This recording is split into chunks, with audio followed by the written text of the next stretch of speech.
Excited? Yeah. So this is my fourth time with this game. It's been pretty good so far.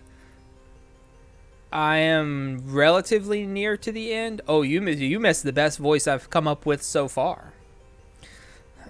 It's a masterpiece. I also lost my first game match. The fourth, yeah. Don't worry, he's still around. I haven't sent him off to the promised land yet, so you'll hear his goofy voice at some point.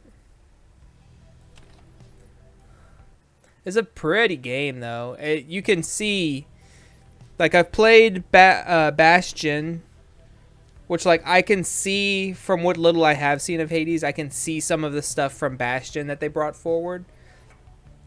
And then I played Transistor last year, and I see a lot that's even more in the same vein. And then this game is very different because it's like party based, and you play like these little NBA Jam tournaments, and it's a lot of reading with no voice acting, so it's kind of murderous. But you can see so much. Like, look at these character portraits.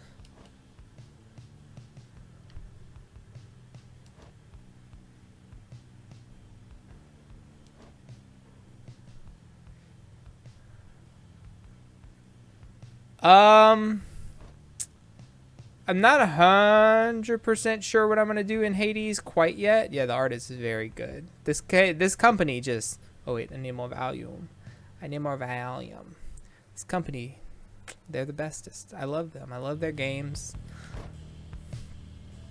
And we actually are missing we sent someone back already, so they're not even around anymore. It's their little imp friend. He looked like one of these things, kind of. See this little guy sitting down here. So for Hades, I don't know. So actually, the first game I think that I'm gonna play right after this, I'm gonna play Hollow Knight, and then possibly Hades right after that. But I'm definitely playing Hades next year at some point. But I don't know. I'm definitely gonna beat the game and then play it some more times. But I don't know if I'm gonna 100% get all the achievements. I don't know what you exactly have to do to get all the achievements versus get all the story. I'm not really sure what's gonna go on. I don't know. Hollow Knight?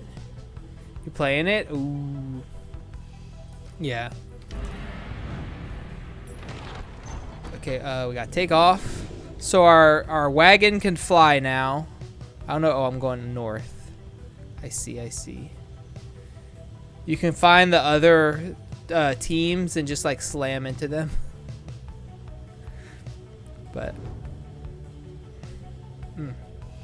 see, it's beautiful. Oh wait, I'm going. Oh yeah, I'm. So the way it works is you go through these a series of matches and encounters with people until you get to the mountain up here, Scribe's Gate. And if you win a game here, then you get to send someone back out of this purgatory that we're in. And then after you send one person back, you basically reset, and then you can go play 3 more matches, and then you come try and free another person. Well, the first match I ever lost was to one of my 3 matches on this round, and that team is the one I have to battle to send somebody home, so I have to get my revenge. A gap through the nameless lower summits beneath Mount Alodiel. You sense Pamitha shall gain favor from the scribes if you land here. Or the Emperor's Fall, pathway on the outskirts of Mount Alodiel's nameless lower summits. You sense Hedwyn shall gain favor from the scribes if you land here. I think I'm gonna send Hedwyn home. I think I've seen the end of his tale. Although he and she are both interacting, I don't know who I want to send home this time. I want her to get the favor though, because I want to use her in this match. You make landing on the sacred Mount Alodiel, upon whose summit the next liberation rite shall soon take place. You wonder who among you may regain his or her freedom this time. Volfred finds you after the post-fight inspection. Post-flight. We shall have to take the rest of the trip to Fall of Soliam by land. And so you can go over and see some details about the red text. May we soon liberate another of our own there. That should raise the chances that our plan shall ultimately succeed. Yes. Seek the harp scribe's favor. Join Pamitha on a pilgrimage to Triesta Tithys. Interact to resolve this event. Later that day, you accompany Pamitha. I can't read today. Why? You accompany Pamitha into the narrow passageways of Emperor's Ascent. A gap through the nameless lower summits beneath Mount Elodiel. Through his youth, the prideful Emperor Myrrh misunderstood how close he came to ruin. Where a monument to Triesta Tithys awaits you. Fifth of the 8 scribes of the Book of Rites, known as the Disciplined or the Blessed Born.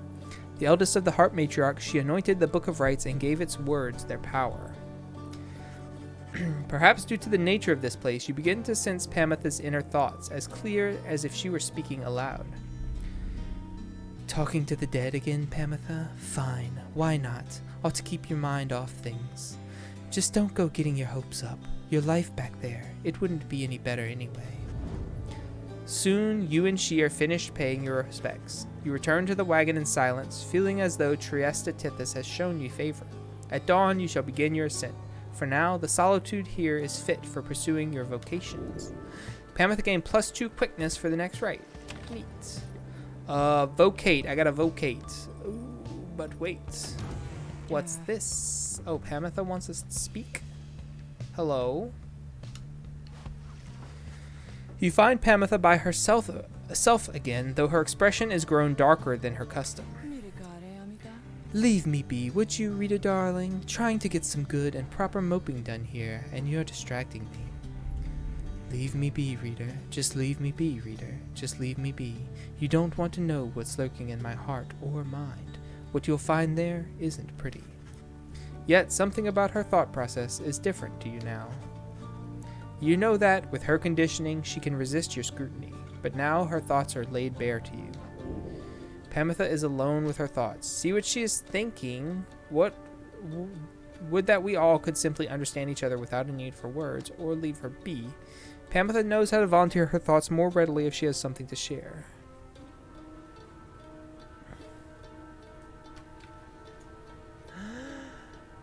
Hi, how are you? Banned. You're banned. I'm gonna leave her be because I don't want to invade her thoughts if she doesn't want me to.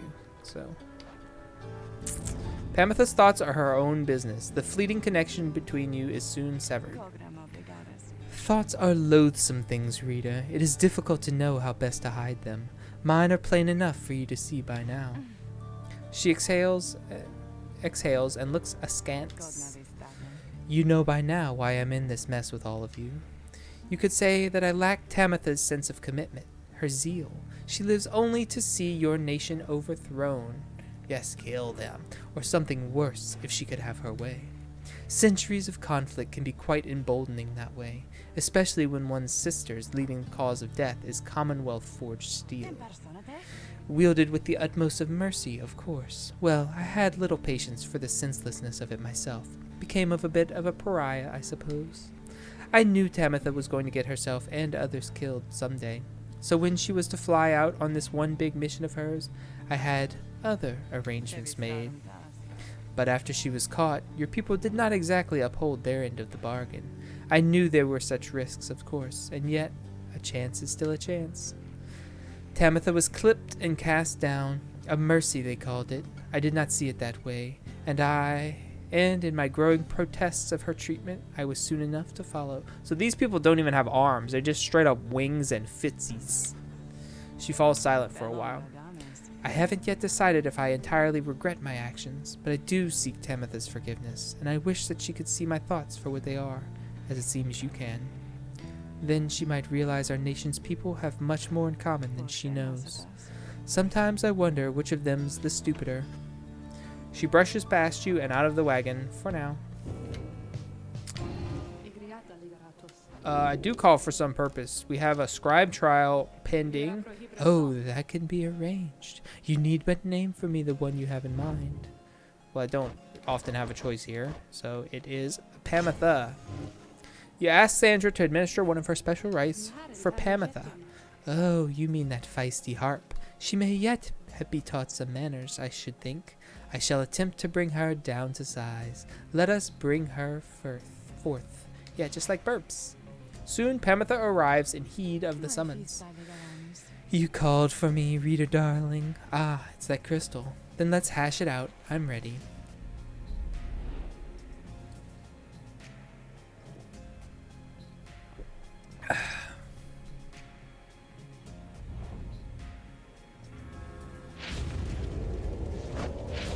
So have you seen any of this game yet? Do you know how the combat works? The apparition Sandra appears and unfastens her mask. Listen well, harp. You answer to me here. Oh, bossy one. Sure, then go on and tell me more. Such a delightful student for a change. Come then, let us see what you can do. Left to your own devices, save for your reader's vigilance, of course. Let's show her what she wants to see then, reader darling.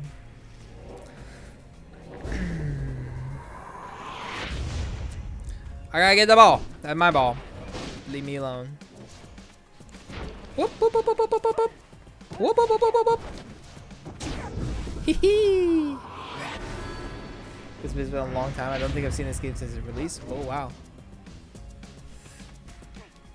I actually... Ah! No! Oh, no. Get wrecked. Ah! Leave me be! Oh, fuck's sake. Well, they scoring that one for sure. Yeah. So you gotta get the ball, and when you get the ball, you can't attack, or you don't have like an aura. I forget that she like dashes. Ah! So see, I don't have an aura, and they can attack me, no problem. But I can still fly and dash. Spiegel, hello Andrew, how are you? I got the ball!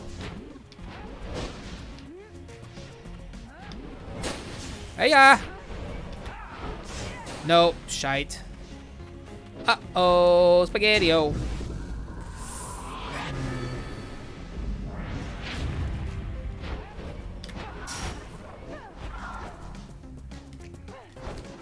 Ah! That's okay. It's way back there, it's fine. No! Arrgh, garg, garg, garg. She was flying, she just flew right over me.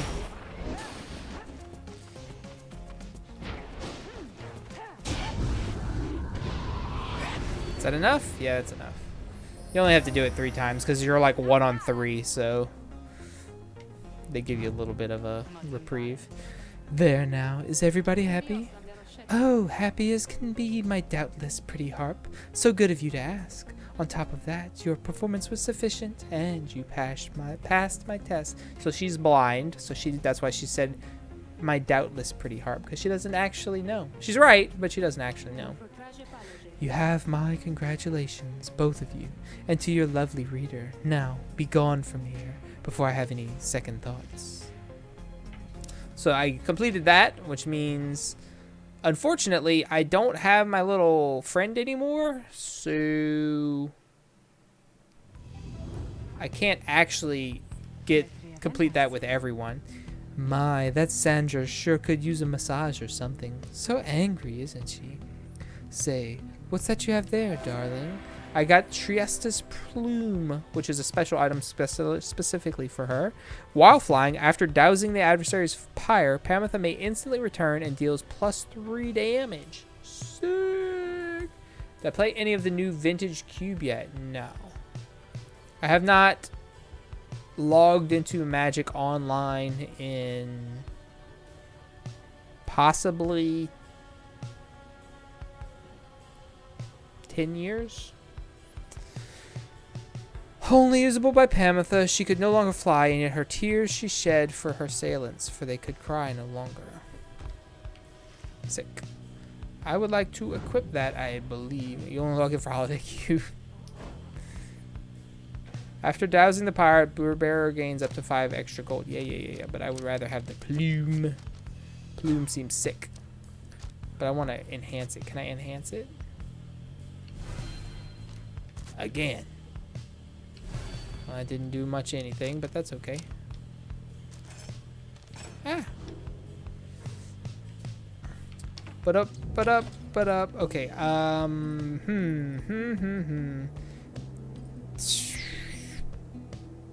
I just really like the global boosts. And they're still good. Soon they won't be because I won't have enough people anymore. Focus on which aspect of the Book of Rites. Quickness or hope? Let's go with hope because they were getting me last time. You extract a deeper meaning from the words and teachings of the Book of Rites. Only you feel in your core. When you feel in your core, yet struggle to articulate. Inspiration comes to you in a flash, whether from the book or from within, you cannot tell. You've gained the reader's influence, spirit. So +2 hope, global buff to my squad. Tyler bullied a poor player the other night. Just wanted to play Magic. Was that with the storm deck he had? I've been reading the chat, but I haven't.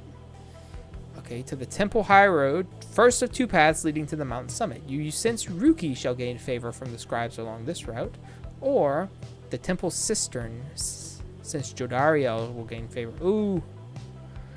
I want to use Rukey.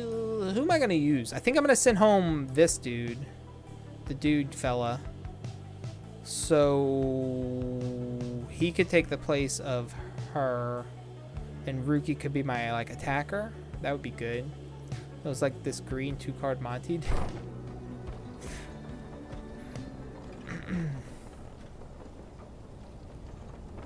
Have y'all ever done a 3-card league? On the way to the summit, you pass a monument to Lusclorian, the 100 Mines. And Rukey happens to take notice. Uh-oh, so you scribes people, can you hear me okay?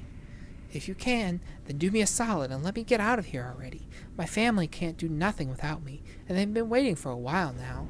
He says little after paying his respects. However, as you prepare to continue your ascent, you sense that Lusclorian has shown you favor. Rukey gains +2 presence for the next rite. Alright. Turn 2 channel into Ulamog. Oh yeah, I saw that deck.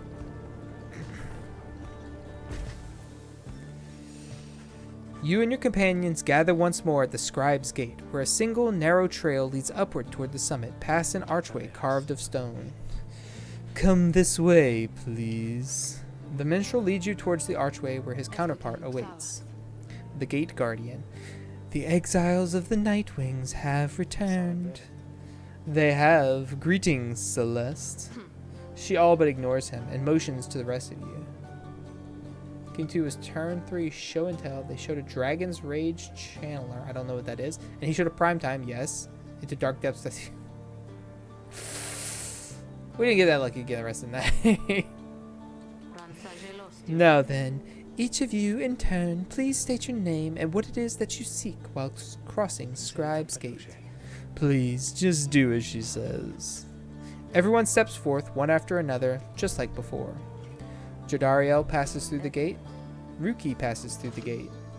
Sir Gilman passes through the gate. Hedwyn passes through the gate. Pamitha passes through the gate. May passes through the gate. Volfred passes through the gate. No one is left to go but you. You step forth and declare yourself as you did before. The Guardian of Scribe's Gate regards you with a still expression. Then she addresses all of you in her formal manner. The 8 scribes bid the Nightwings welcome. Go forth with glory. Dragon Rage Channel is a 1-drop red dude that's being played in Delver decks. It's a 1/1 The Delirium gets +2/+2 and flying. You know, Magic is in a wild spot when Delver isn't the best Delver anymore. Yeah. The Lone Minstrel glances up at the Gate Guardian. You have our gratitude, Celeste. But she pays him no heed.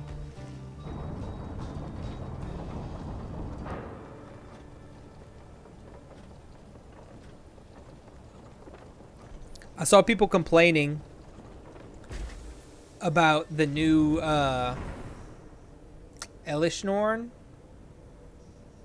Couldn't tell. Yeah, Ragavan's kind of silly too. People were complaining about the new Elishnorn because they're like, "How am I supposed to kill it? I just play. I like to play. All my removal is creatures. It's like enter the battlefield effects. It's like play some fucking spells, dick. Don't be greedy and only have removal on your creatures. Back in my day." Again, you gain the top of Mount Elodiel, from which the downside sprawls before you. You wonder whether one among you soon shall follow Tizo from this place. Oh, my worm man is back. Played Necrotol and we liked it. Hey, guys, you know, it gets real awful cold up here sometimes, waiting for customers. So come on in, okay? And good luck in that battle thing you got. That's where you're going, isn't it? I heard it's gonna be exciting from my friends. What you got for sale, friend? Infernal Bloom. After Bear banishes an adversary by aura casting, an aura burst may occur. Meh. Scribe stuff. I kind of wanted this, but I feel like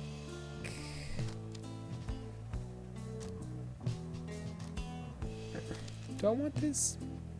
Plus 10% faster is pretty good.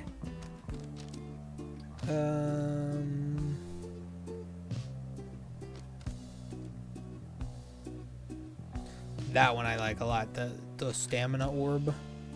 So I'll sell this. Shoop. I think I do want to buy that. I don't know. 10%. Probably goes up to 20%. How much did these cost? 16.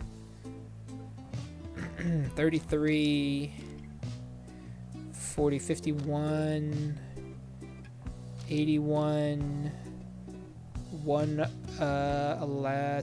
112, 156 for all of those.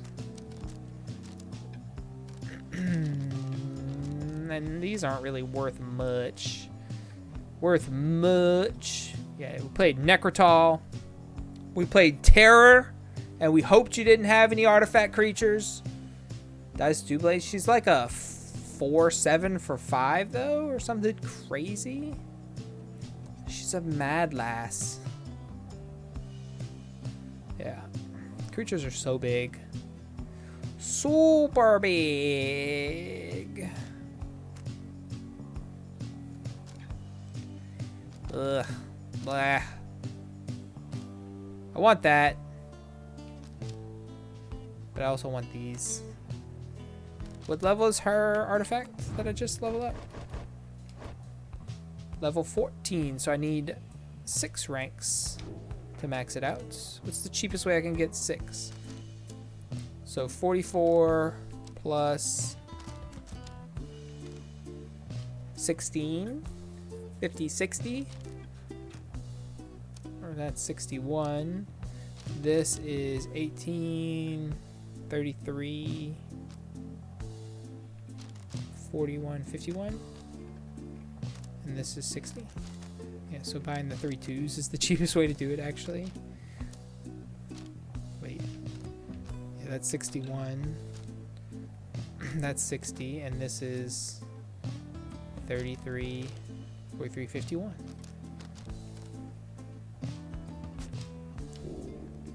Yes.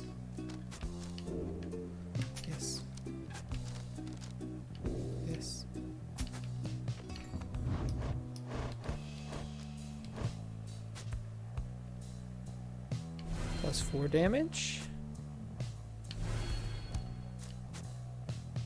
Plus 5 damage. Boom. Achievement unlocked. Start Duster. Okay. That's how you get a repeat customer there, Dad. You give them a deal.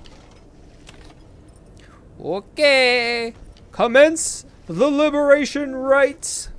The time has come for your second liberation rite to commence. You observe the lone minstrel and Volfred speaking in hushed tones, but cannot sense the topic or the tone. Then Volfred looks up at you. I trust that you are feeling as prepared as possible, my kin.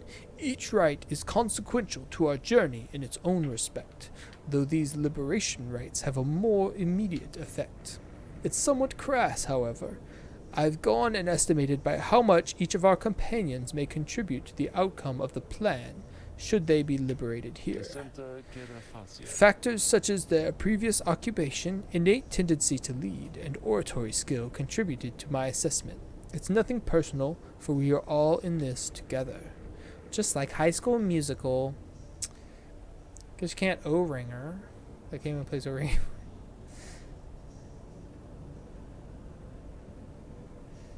Yeah. Yeah, that's why the new ones don't do that anymore. Besides, we all ought to return in time if possible. Know simply that for each one of us who goes, in so doing, he or she shall raise our total chances of success. Reader, this night you shall confront the Withdrawn. They have already appointed Milithe to be liberated, should they manage to prevail. We all have faith in you, my kin, and lo, even the stars agree on this account.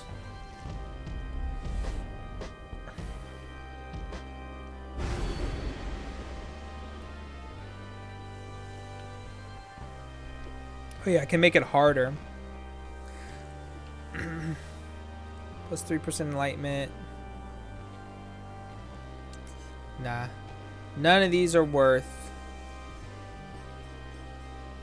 for 3% enlightenment.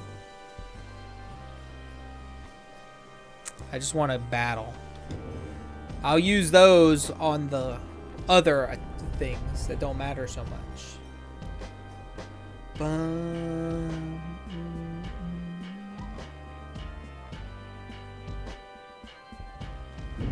The Nightwings have returned unto the fall of Soliam, at which the Scribes first formed their sacred union.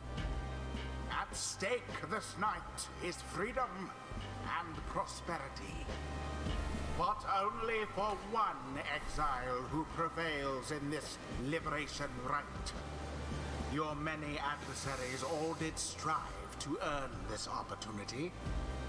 But oh man, who am I gonna put up? Who shall be absolved is up to all of you. I would like to still judge events, but I have to re-up my judge certification because they like changed the whole process and then COVID happened, so they shut down the ability to even sign up for the change. And then it lapsed at that time. And then when it came time to renew it, I was just like, I don't know what to even do or where to begin. And I asked Dejan one day, and he was not a whole lot of help, so. The pyres burn, and each of the triumvirants is present and prepared. I concur. The pyres burn, and each of the triumvirants is present and prepared. Then, anointed one of the Withdrawn, come forth now and declare yourself, and pay any respect you have upon your adversaries, the Nightwings. The bog dweller Milithe appears from the shadows and reaches for her mask. We are known to be Witch Milithe, our adversaries. They are nothing to us, or the one we serve.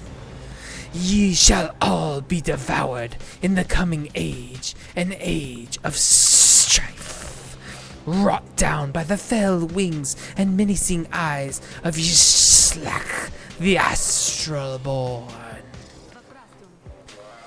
You speak blasphemy upon this sacred site, Milithe. If you value your liberty, then I suggest you cease your mocking of the Scribes. The Scribes! They failed to stop Yishlak, and he shall rise again. As for ye Nightwings, ye are of no consequence in Yishlak's grand design. She dons her mask once more. Soon we shall return unto the land which Slack shall usurp, where we shall offer him our blood, and that of many, many others.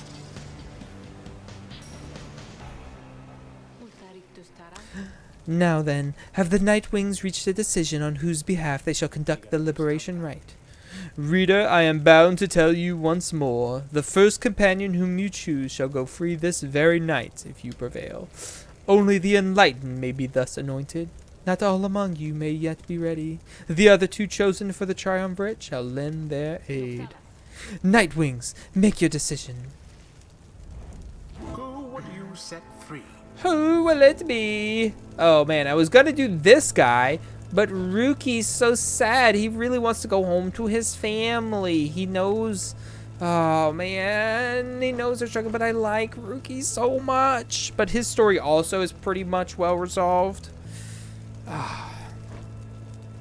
He was so sad though. Like, I really think it's got to be Rukey. She is unworthy. He is also unworthy. She is unworthy. So it's only one of these three, which are my first three companions at the start of the game.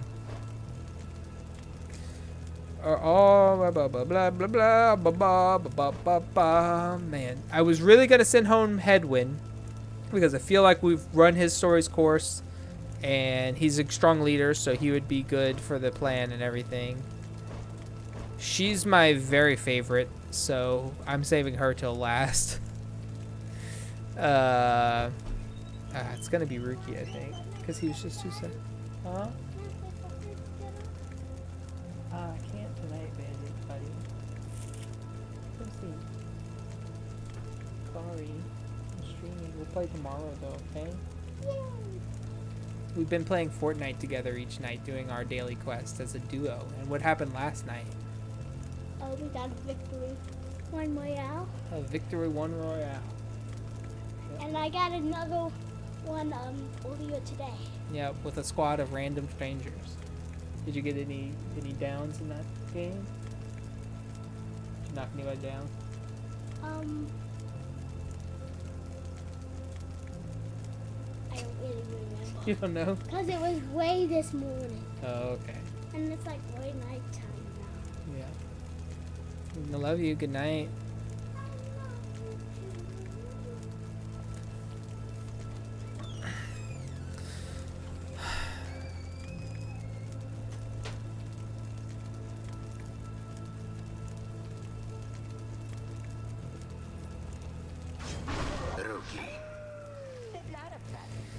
Good choice there, chum. Though if I get out of here, I don't know what you're gonna do without me. Me either, friend. Me. Who shall strive for him? The hell either. Jodariel. Boom. Understood. Let us return him home. And Jodariel's very best friend, Pamitha. Sure, let's get him out of here then. Very well.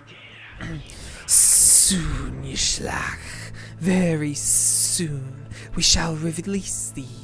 We shall release thee.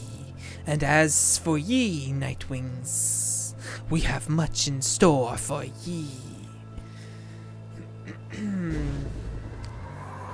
We'll see about that, snakes. Hiya!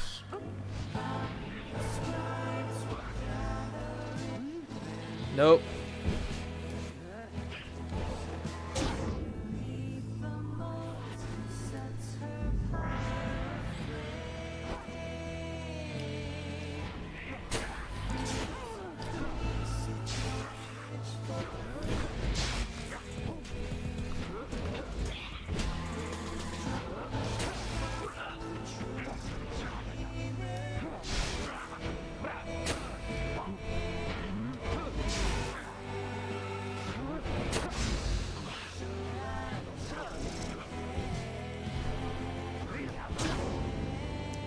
Boom.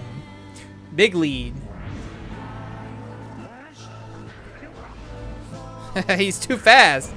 Can't do shit about it.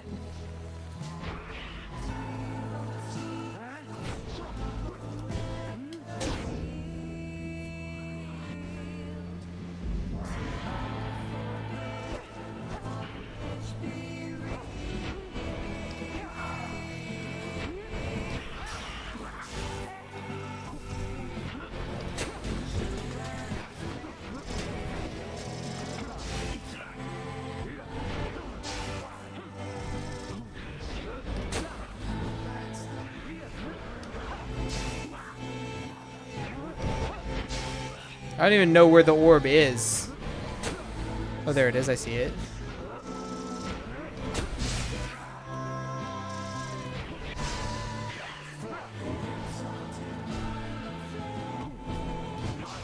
Ah, man.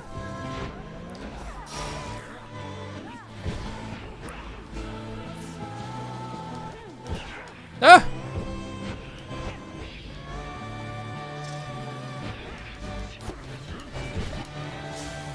What?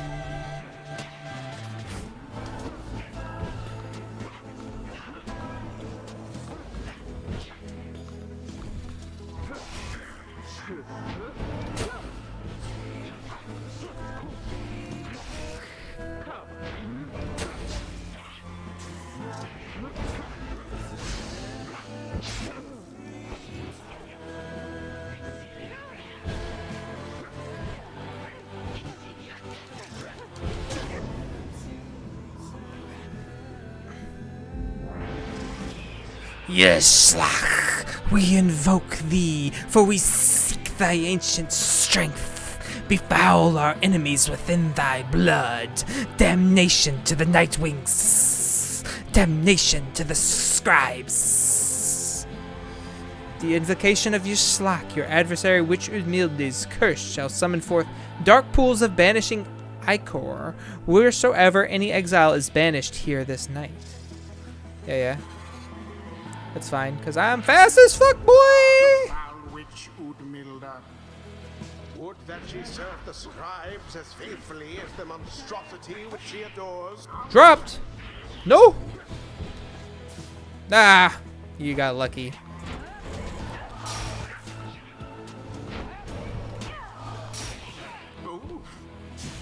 Ugh.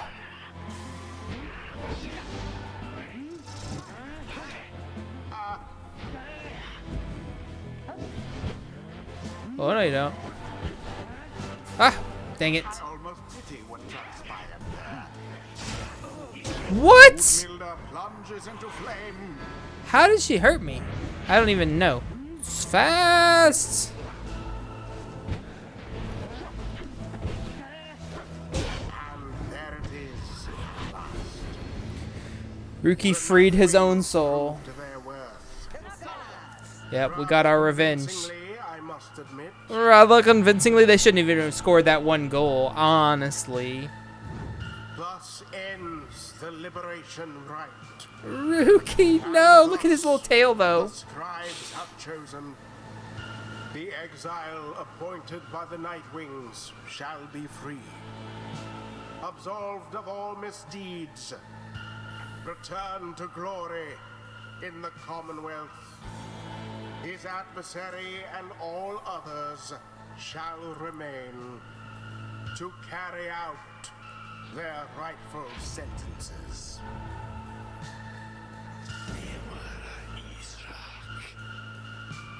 No, this affront against Yishlak has been recorded, and his vengeance shall darken the skies.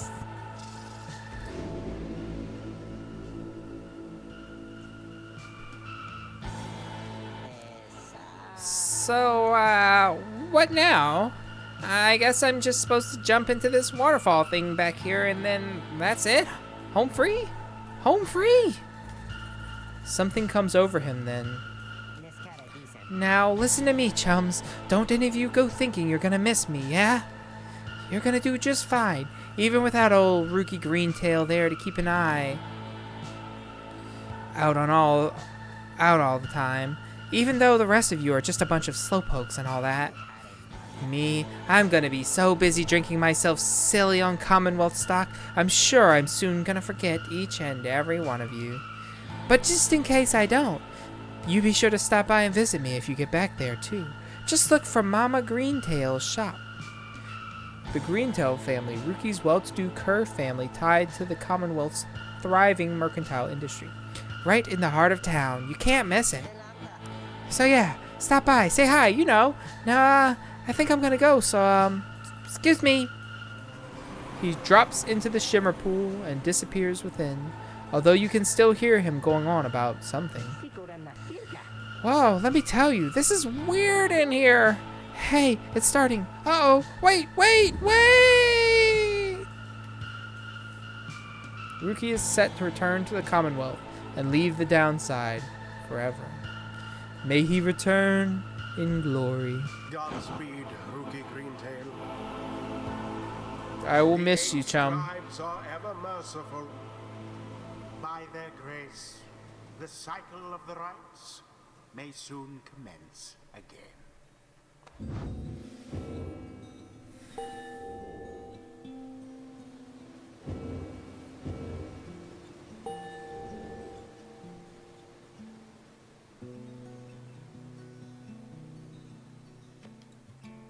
The 8 scribes gave their freedom so that we may yet have ours.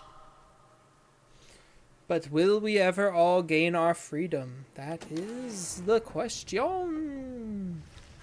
You return to the wagon after having prevailed against the Withdrawn in the Liberation Rite. An important victory.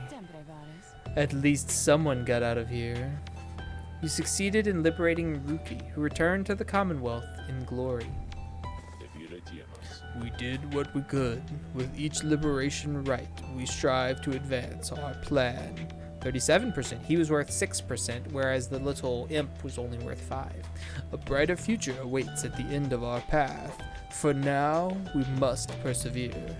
Speaking of which, reader, I take it that you have seen the stars, or should I say, the lack thereof. You have, or did. Once more, the sky is all abyssal darkness, following the liberation rite. No stars illuminate themselves to guide you further on your path. Then let us go once more to Moonlight Alcove. I've an errand I must run besides, once we arrive. Best we recover now and make our way southward at first light. Something going on here? Oh, here he is. My man. He seems to have something on his mind. Interact to speak with him. After the liberation rite, you find Sir Gilman in an uncharacteristically quiet and contemplative mood. He salutes you crisply with his tail. Glory to you, Master Reader, and glory to the noble Rukey Greentail. Long may he prosper in the Commonwealth. And in so doing, may he benefit the plan into which we have all been thrust. Then he falls silent for a time. You sense him growing very emotional. In noble Rukey, this knight found a kindred spirit, Master Reader. One of questionable honor, the greatest cunning, and such blinding speed as to befit a minstrel's tale. This knight fears our triumvirate lost something irreplaceable in him. I agree. Of course! This knight is also pleased that Rukey has achieved his freedom. Very much so. And furthermore, this knight shall now continue training even harder than before. Rukey Greentail! This knight shall train on and until such time as he is swifter than the jagged lightnings of the deathless tempest. Now, Master Reader, this knight must beg his leave of you, for it is time not for his rest, but for his training. Know that he is very grateful for your wisdom and your guidance in these rites. Between yourself and Master Rukey, you have instilled within this knight an unshakable resolve. He bows low and bids you a good evening. I'm sad that Rukey's gone too, friend. Boom, the Book of Rites is positively vibrating with new lore. Chapter 1. So we read about the scribe's deeds.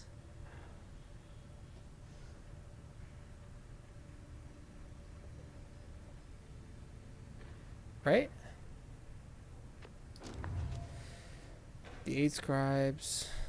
Lord, I don't know what we read and didn't read anymore. I'm gonna have to just tackle that thing at some point. Continue your journey.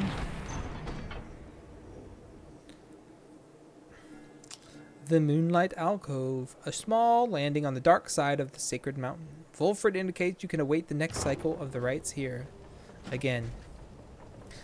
Got a little hop wagon. You once again find yourself amid the quiet nooks of Moonlight Alcove. Here you can wait the time until the stars deign to shine for you again. Bide your time. Let's read one section. We'll okay, chapter 1. The first exile. We read that. We read the last emperor. The rope collar. The emperor's collapse. The empire's collapse. Down the river. The hunt for myrrh. The demon.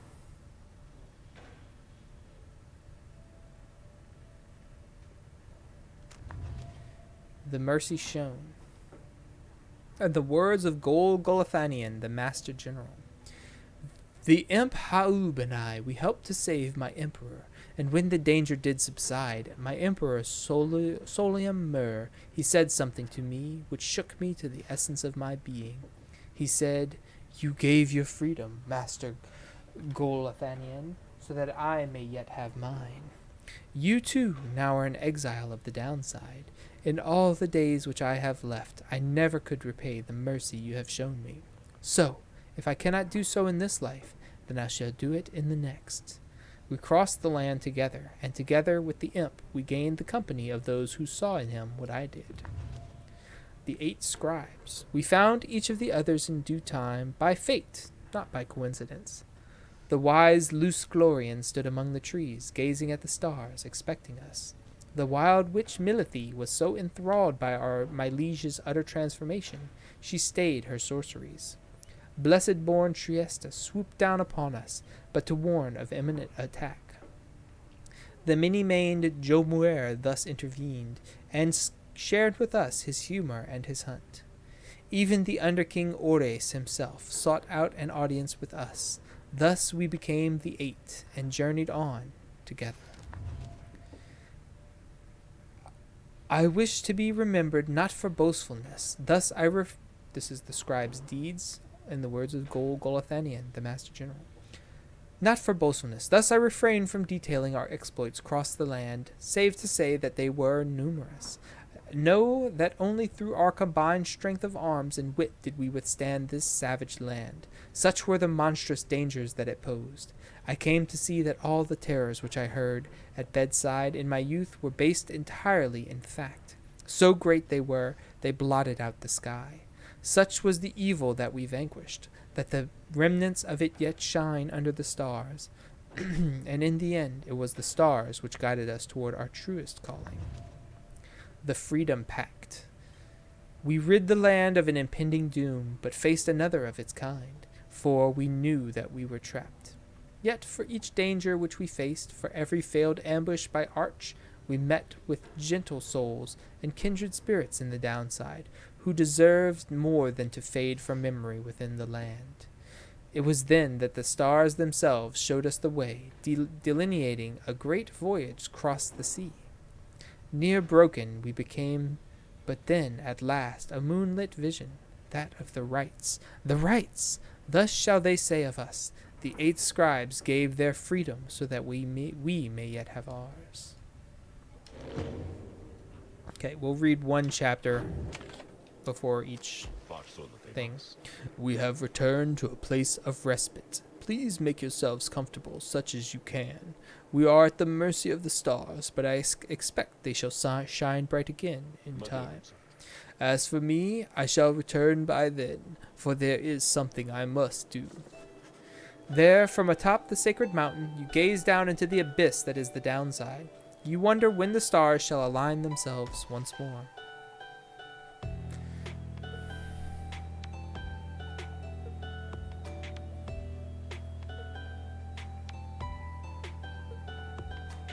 The plan of which you are all a part is set in motion. The Commonwealth, a nation that stood almost for 1,000 years, is in turmoil. If your companions return there through the liberation rites, what sort of place shall they be coming back to? Many moons pass.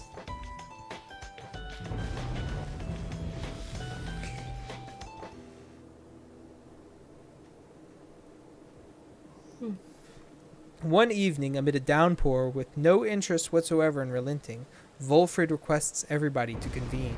You understand he has an announcement of some sort. Soon everyone is assembled, and Volfred regards the group. Chapter revealed, Rites of Flame. Everyone, there is an aspect of our plan which I have not talked about with you at length. Look around at your companions. What do you see in them? He lets the question hang a moment in the air. I tell you what I see in all of you, in all of us. I see in all of us a living vision of the 8 scribes themselves, each one among them hailing from the different tribes which later formed our commonwealth. True. My observation does not come from pompousness, I think. Rather, I believe the scribes themselves desired, or shall I say desire, such a course. Together they created all this ceremony of which we are now a part. The exiles liberated through their rites went on to found the Commonwealth, based on their values and their teachings. Thus, an instrumental aspect of our plan is to embody the spirit and the culture from which the Commonwealth arose so many centuries ago. That way, when we are all united on the other side in solidarity, the people all shall see that we reflect the values they yet cherish in their hearts, not merely our own. Anyway, we are still missing one key representative on behalf of Molten Milithe, 4th of the 8 scribes of the Book of Rites, known as the Impassioned or the Wild Witch. The Mistress of Fire and Dust claims she could shatter the world with a flick of her wrist. And I happen to know a certain bog dweller who I think shall fit the part most splendidly indeed. He motions for someone to approach. Please be the good witch, please be the good witch, please be the good witch. A certain bog dweller slithers forward. You recognize her straight away. It is my pleasure to introduce you to a dear old friend of mine who I believe you've met. Welcome to the Nightwings, Bertrude. Big Bertrude. She is a bog dweller once feared and respected in the Commonwealth for her sorceress work. The bog dweller called Big Bertrude utters something guttural by way of greeting. We are to understand that ye require further aid from us. Yes, dear Bertrude, the time has come. Bertrude here is far and away the most accomplished alchemist whom I have ever met. You soon will find that she knows much about the rites as well. Bertrude looks at you and your fellow exiles each in turn. We frighten ye, apparent. Everyone is silent as Bertrude searches their expressions. Then tremble, small ones, and hold well thy tongues, lest we remove them. She takes her leave without another word. Please excuse Bertrude's blunt manner. I guarantee she shall more than make up for it. Everyone disperses.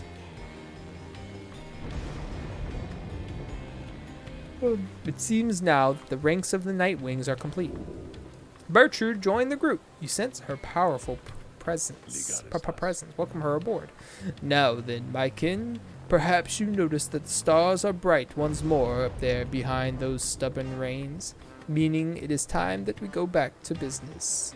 Indeed, once more, several stars shine bright within the cold and storming sky. The stars themselves await the will of the Nightwings. Choose your path toward salvation. Bing. Boom. Boom. Okay. 3 options. What are they? Ores, the Azure Star, so the Fate. The Accusers, or the Dissidents.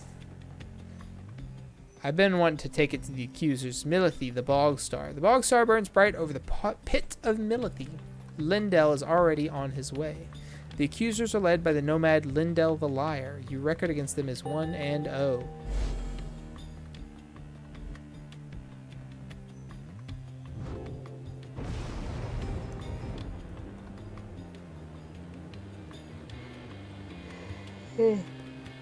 So, we're to take on Lindell and the Accusers this time, huh? I've done some digging about him. He then tells you what he knows of your next adversary. Lindell the Liar, the first adversary you confronted in the Rites, not long after you took your first steps on the path to freedom. See, I didn't remember even encountering him, but if he was very first, that makes sense, because that was a long time ago. A former constable of the Commonwealth, he gained a reputation for his strict and brutal manner. By any means, he could always caught the crook. Once he arrested a civilian who hated him on suspicion of theft of Commonwealth artifacts that had gone missing. Lindell discovered the artifacts himself in the civilian's home. The suspect soon was exiled. Still, he denied the charges even as they cast him downriver. The case was investigated further, though too late. Suspicions turned to Lindell. It turned out he planted the damning evidence himself, so he was exiled in turn. Yeah, of course he did. That's so obvious. In the downside, he soon became acquainted with the Rites, having heard of all of this from several people in high places. He asserted himself as the de facto leader of the Accusers. They bent to his aggressive nature and prevailed many times under his watch. A vindictive triumvirate that conducted many liberation rites in the past, but seldom prevailed. Yet each time his chance at liberty arose, the Nightwings either defeated him or simply did not show. I guess that's why he doesn't care for us. No matter though, we'll soon give him more reason. See you in the morning, my friend. You bid Hedwyn a good evening. At dawn you shall take flight again. Oh, somebody wants to talk to me. The witch. She seems to have something on her mind. You find Big Bertrude looking about the black wagon in a disapproving way. She fixes her great gaze on you. Her expression does not change. Such a clutter added to this wagon since we looked upon it last. Unsightly. We remember thee from our abode in flagging hands. Then thou must be the reading one to whom Sandalwood referred. She moves in close, studying you. You recall that the mere touch of a bog crone of the southern bogs can induce paralysis or worse. A distant region of the Commonwealth left well alone, despite technically being part of the nation. The cold and forbidding marshlands are home to the bog dwellers of Sar, colloquially known as crones. That one such as thee can extract meaning from that tome. 'Twas a feat we wish to witness for ourselves.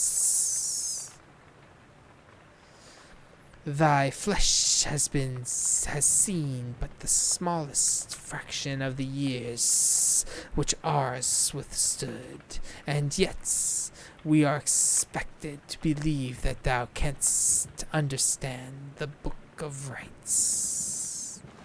Then she backs away, for someone else has joined you. Hail, Bertrude, madam. Is everything to your liking at this time, or is there something more which you require? We have been unable to locate a supply of ratworm gizzard extract among thy belongings. Other than that, we shall lodge no complaint at present. It is possible that Volfred has a small supply among his possessions here. If you would care to accompany me, we may yet procure some. That would be agreeable with us. Then after you, madam. As they depart, you think you see the lone minstrel nod his head your way. Thanks for saving me, friend. What's this? Bertrude's Dex. She's nearby unusual etched cards depicting the greater titans, probably for curses and enchantments. Pamitha is getting a workout. Sir Gilman is gathering imp feed with Jodariel.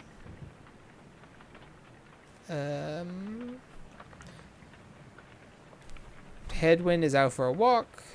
Volfred's planner. So the Essence are currently in the lead. We're 11-1, and everybody else is like wildly different. So we fought the Tempers first, and then the Withdrawn second. I'm surprised they still only have 1 point after that whole last session. I think they'd have moved back up more quickly than that. So we're about to knock these douchebags down. Then we're going to have to mess with the fate. Okay, 37%. Does it tell me anywhere? He said he was going to judge my people by how much they added to the success. 5 years in exile. Hedwyn has survived 5 years in the downside.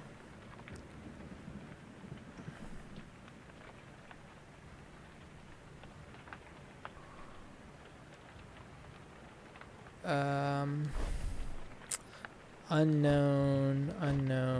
3 years exiled. 4 unknown. Hey, we don't know much about Big Bertrude.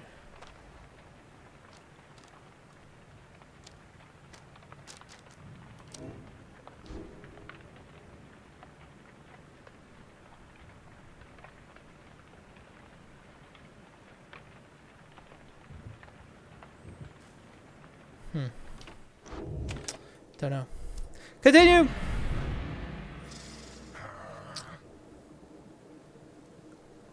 You rise early that morning, though Bertrude is already awake. She scowls at you. Good morning, reader. Bertrude. I trust your stay has been not too uncomfortable. Nay, Sandalwood, the comforts of this place are not for us. Fly us forth from here to lower ground. Let us get on with all of this.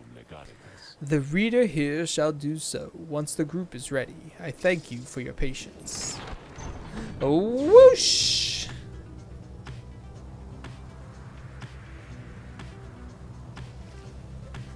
The inverted fall of Soliam roars into the sky. Somewhere beyond it lies the Commonwealth, beyond your vision and beyond your grasp. If only we could just fly home right now. Looks like this thing just can't go any higher, though. And it's a long way up that fall, isn't it? We'll get there together. Just have to keep going.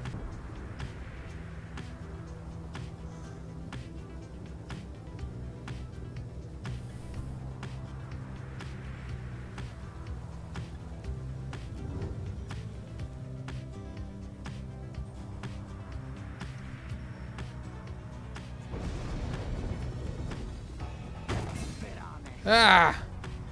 Unbelievable.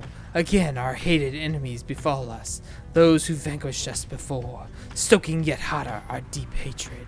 Would that these blasted rites did not impose such arbitrary rules. We would use our talents here and now rather than words. Know this, you fools. However high you may attempt to fly in that abomination, you shall always be beneath us. Alright, where are we going? I didn't even mean to run into them. I like changed screens and they were just there. Slambo. I like running into them when they're flying though. That's my favorite. Who's this? Bonk. No, I can't bonk them. Oh yeah, I can zoom, right? Yeah. I forgot that I could boosty boost. Whee! I'm looking for any hidden lore. If I'm gonna get lore out of this game, I may as well get as much as there is available, I suppose. Whoa, hold up. Nope, that was nothing.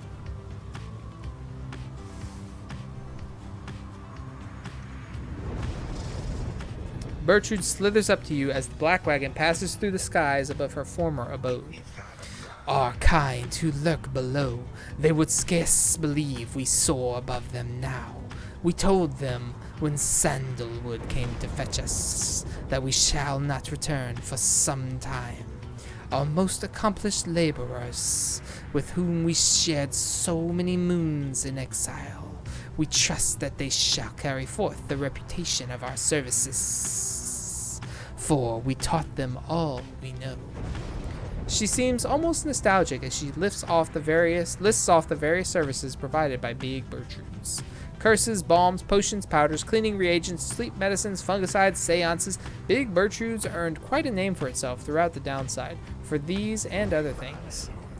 When we are finished here, provided we do not return from whence we came, we shall return to our establishments and carry on our business there, for there is much demand.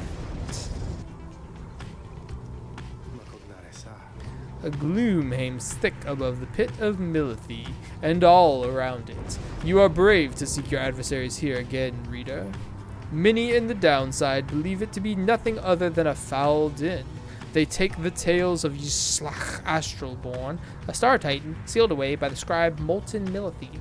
It sups upon despair and fear and doubt, and lands such as our own, to be mythology embellished through the retelling over time. You have met others, such as Milithe, who believe otherwise. Although, whichever their beliefs, I know of none who would go near the place unless the stars demanded it. Thus shall your coming right against the Accusers take place in complete secrecy, as always the Rites have. Plague Mounts. You sense an unusual presence here, bearing word of your adversary, Lindell. Or sense that Jodariel may gain a deeper understanding of the Rites along this route. This is interesting, because I haven't experienced anything like that yet. Oh, can I land? Can I even land? Yeah. But Jodariel is my gal. The lone minstrel knows of a task along this route through which you may earn Stardust. That's cool. But Jodariel. You arrive again in the solid grounds of Flagging Hands, already anticipating the sinking feeling that comes with this place. This time, Bertrude has something to say for her. We shall show ye how to withstand the less pleasant qualities of this locale. She reveals various salves and minor enchantments that help to counteract the spirit-draining effects of the region. Soon, everyone is feeling better, if but for the assurances. Henceforth, you shall not suffer penalties to hope in this region. Thanks be to Bertrude! Chat. Hello. Volfred is poring over a copy of the Book of Rites as you approach. He looks up at you and smiles. The road to freedom, written in a book that hardly anyone believes exists, and fewer still can read and comprehend. Sometimes I marvel how absurd all of this is, my kin. Tell me something, though. I've spent so much time considering the book, but known so few with whom I could discuss it in much detail. You've had some time to turn through it by now, so what do you think? Worth all the fuss? Volfred wants to know your thoughts about the Book of Rites. You find it fascinating. You have come across more than your fair share of books, but none quite like this. You find it tedious. It is an archaic volume dense with lore you are not concerned with at this point. You only skimmed it. You would rather reserve judgment until you have had more reading time. You cannot say. The Book of Rites is meant to be experienced and cannot be described. Cop out. I do find it fascinating. The lore is very interesting. Tell Volfred the book has fascinated you and that you have never seen anything quite like it. He nods slowly as you describe your experience with it. I share the sentiments. To have in our possession a genuine artifact from a forgotten time. How much of it is exactly true, and how much of it is the scribbles' retelling of events? Scribes, not the scribbles. The scribbles are a foster's home for imaginary friends monster. I find it instantly fascinating to consider, I must admit. He puts away his copy of the book with care. It is amazing that these volumes have survived for all this time, I think. Whatever they are made of has withstood the ravaging effects of time quite well. And the ideas there contain, could not read that right, they remain rather provocative as well. To think that the Commonwealth disavows of the existence of this book, despite official recognition of the 8 scribes. Although the reasons why are in there, written plain. How fascinating that its secrets have been kept for all this time. Anyway, you'll have to excuse me from my extracurricular interests in its teachings. I used to teach a version of its history. To have access to the real thing has brought me some small pleasure. Let us be certain to preserve these volumes for whomever shall be next to use them. He turns his attention to other matters and bids you a good afternoon. Good afternoon. You call upon me for some purpose, my reader. What's on your mind? You know, my lovely reader, I must admit that I did not expect your little followers to be quite so receptive to instruction, and thus far they have proved. I know not whether they owe it. In any case, however, I am pleased that they are not entirely disgraceful. I'd like to keep my expectations well in check, seeing as I have been thus expelled until the end of time. So it is pleasant when these expectations are exceeded, every now and then, although I cannot quite recall when last that was. But the best part of all of this are these brief times in which you visit me in my domain.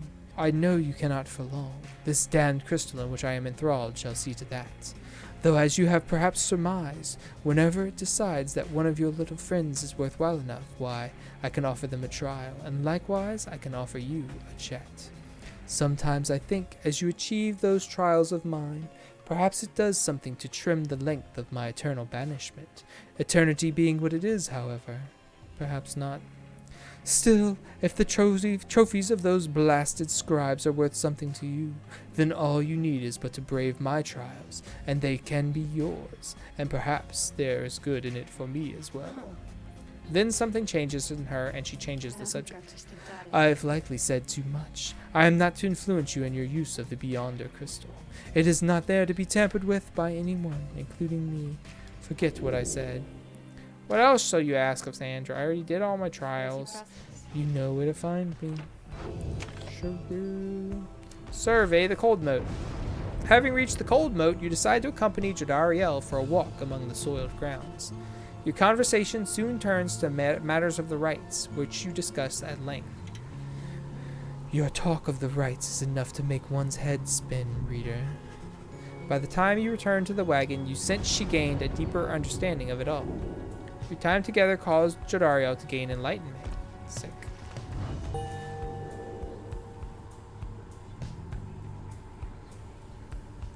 She's getting there. 1,570 for a new rank. Continue the journey. The pits of Milithe awaits me.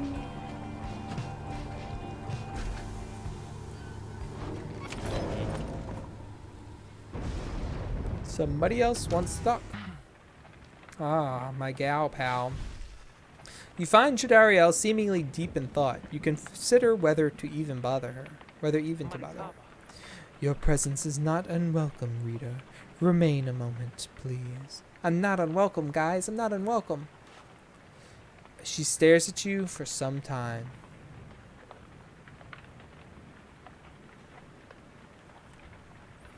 Hey.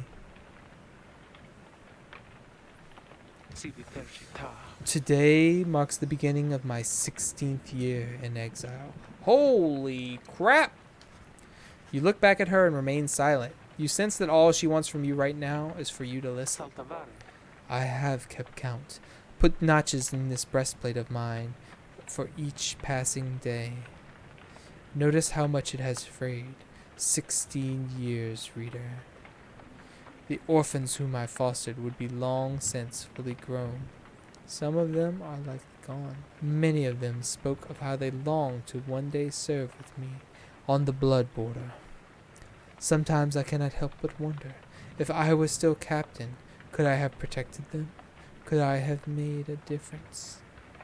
I think not. The Commonwealth and the High-Wing remnants, they have fought eternally. Those such as I have come and gone through the age. I catch myself feeling pity for my years, but then, had I remained there on the blood border, it is unlikely I would have lived to see this day. She looks at you again. Do you know why they cast me down? I was a decorated captain. They said I was the best. She closes her eyes a moment before she continues. One day, it was a standard patrol, but I ran across a pack of harp fledglings, fully armed and preparing for a strike, but all on their own. They were nothing for my regiment. We ensnared them all and took them in. A considerable prize. They were not yet conditioned, and I could be made to talk. When the order came down that they were to be executed, I could not bring myself. The Commonwealth, priding itself on mercy, committing such acts, though through one such as me, it was unconscionable. So I thought then, at least, in my younger years, I let the damn birds go, made no claims as to the contrary, and turned myself in. I was cast down the following week, 16 years ago. Thus my enemies had the last laugh in that exchange. If I were faced with the same choice again today, I do not know for certain that I would have chosen just the same. Now then, I shall go and mark this occasion as I have always done. Be well, reader. She heads out of the wagon, alone. Roster bio updated, Jodariel. Whoa, hey guys, let me tell you something real quick. Now I happen to have heard that Mr. Greentail, he's moved on or something like that, right? Well, I just want you to know, he was one of my most favorite customers, and because of that, I'm giving you the same great deals, okay? Thanks. Can sell his tusk, because he's not around to use it anymore. Proceed.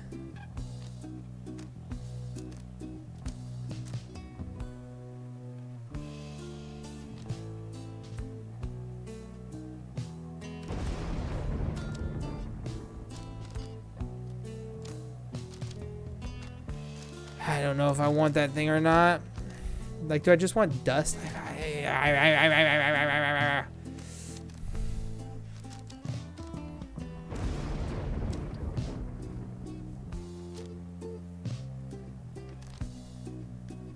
Did I sell my one that gives me extra monies?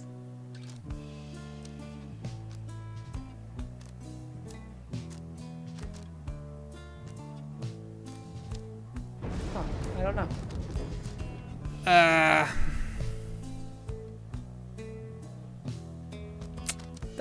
I don't know. That's just not enough. I'm just gonna buy these things.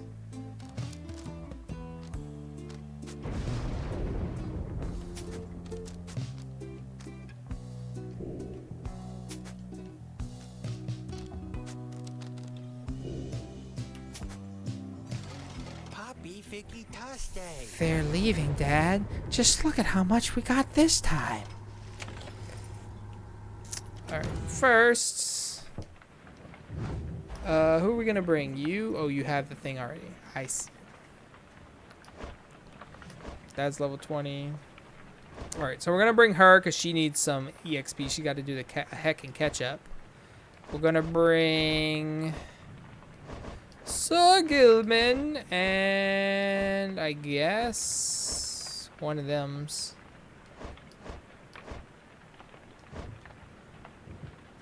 Probably this guy.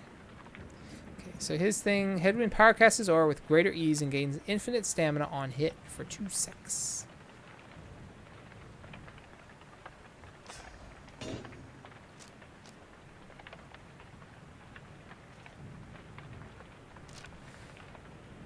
This is about as good as we're gonna get, I think, but I don't really want to level 8. Wait, fuck. Gotta level something up. You. Gilman jumps farther than usual, plus 30%. Is that even good? He's like already fast as fuck. Like I could level it up, yes. But what good does that do me? Plus 39%? 3% per uppy. So it could be another 30, so we can jump 60% further. That's pretty good. I like a 60% further jump. It's gonna cost me all of this dust though.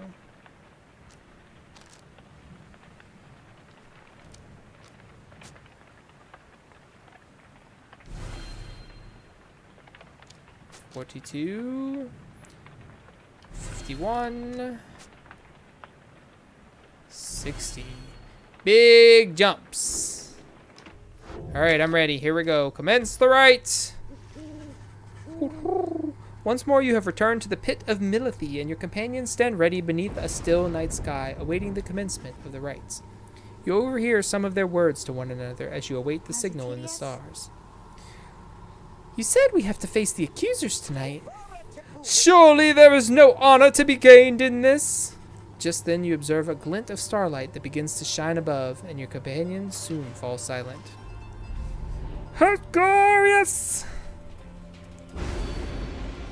Okay, we can buff the shit out of ourselves. Ah, yes. That was active last time. I didn't even realize it. Pyre shall automatically suffer 30 damage. Adversary's Pyre plus 30 health. That's fine. Archbeast Sungrease. This is a new one. Your adversaries shall each have plus 8 quickness. No. Shall be more cunning and much quicker to react. Put them in hard mode, basically. Astroborn. Plus 16% enlightenment. Alright, let's give it a whirl. Give it a whirl. Hopefully it works out okay. The much vaunted reader has returned. Yes, I have. It would appear their ranks grow stronger. Consorting with the bog-crone Bertrude, are we? How very strange that you befriended her. You got a problem with that? At any rate, your adversaries in this rite shall be the Accusers. The Accusers! Put out their flame and walk the path to liberty. They're at 130. We are ready for you, Nightwings. Come, Accusers, let us crush them and be done here quickly.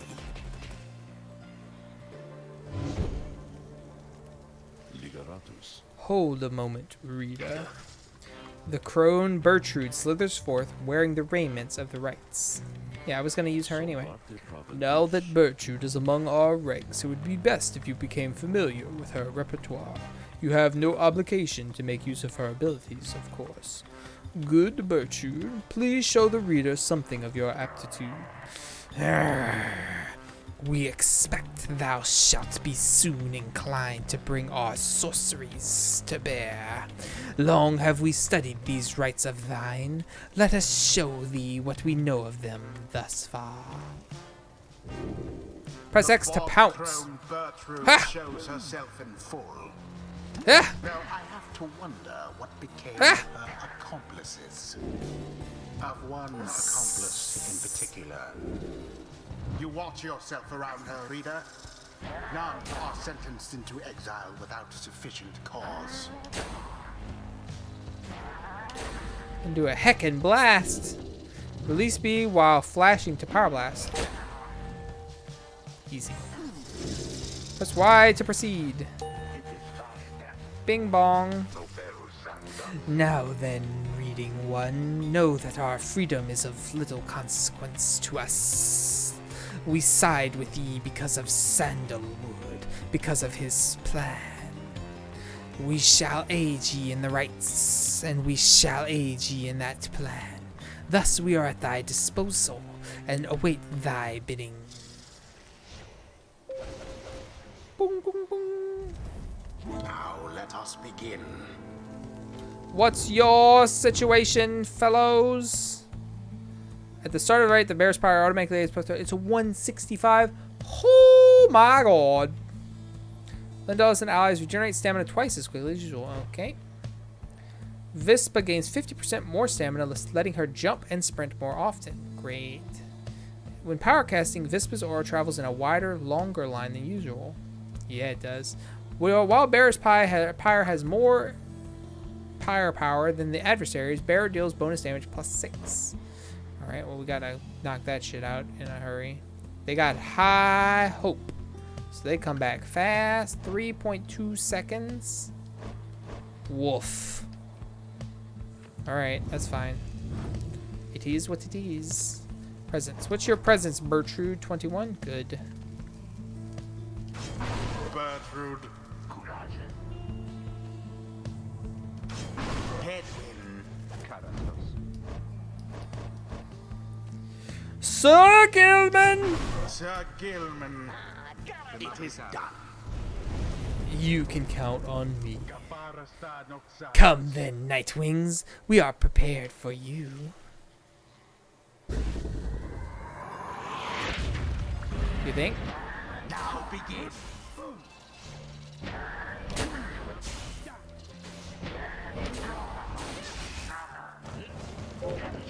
Woo.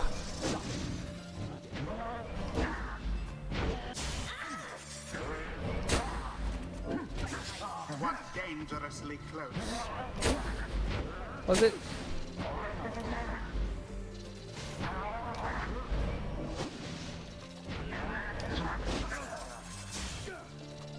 Ha!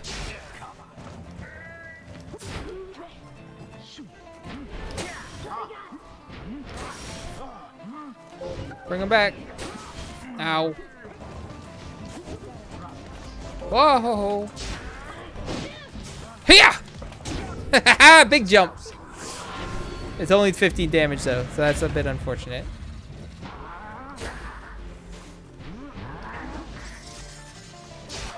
Oh, seriously? Poof goes Lendl. Beneath What? contempt. They got us both? Son of a gun, man.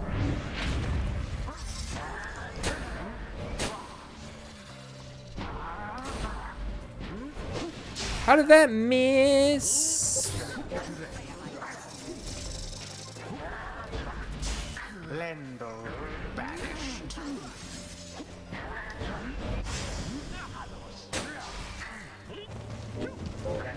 One triumvirate stands unverily. Barely. He scores easily, but not for very many points.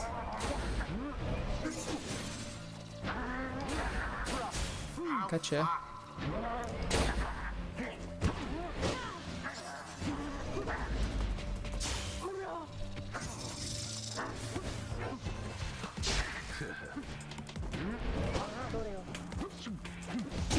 Absolution.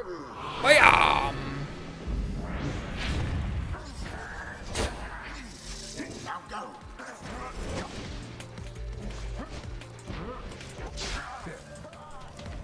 Ha! On goes Sir Gilman into flame. They can't stop Sir Gilman. He's too fast. You have it. Ah!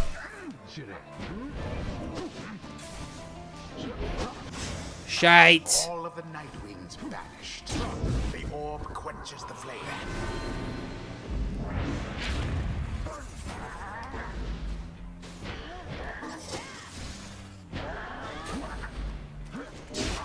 Sad for that one there. Are you fucking... Deliverance. Distraction. Distraction. Misdirection.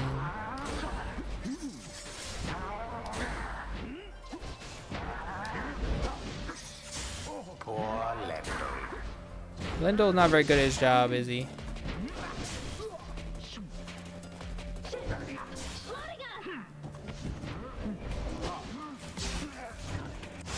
Oh, no, no, no. Glory to the Scribes. Damn. Glorious.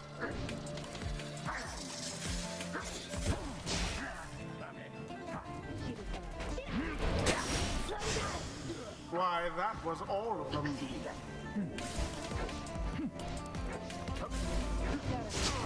Are you fucking kidding me?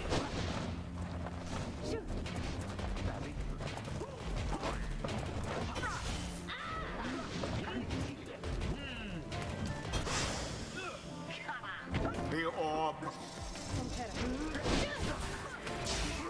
Ah.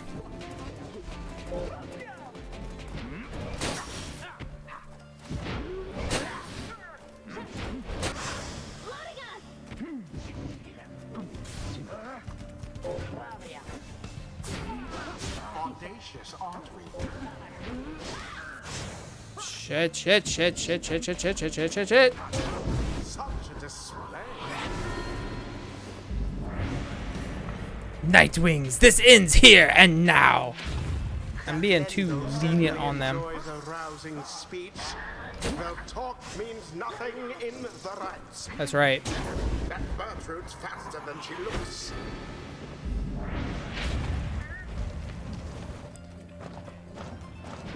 Now to the flame. Okay, got it. Oh, no. Yeah! No, come on with that.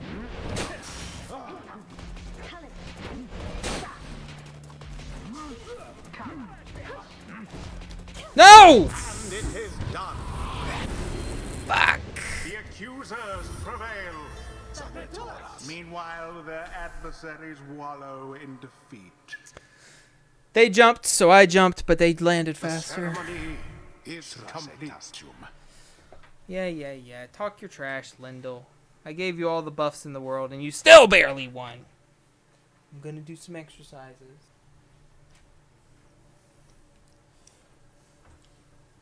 I return bearing snacks.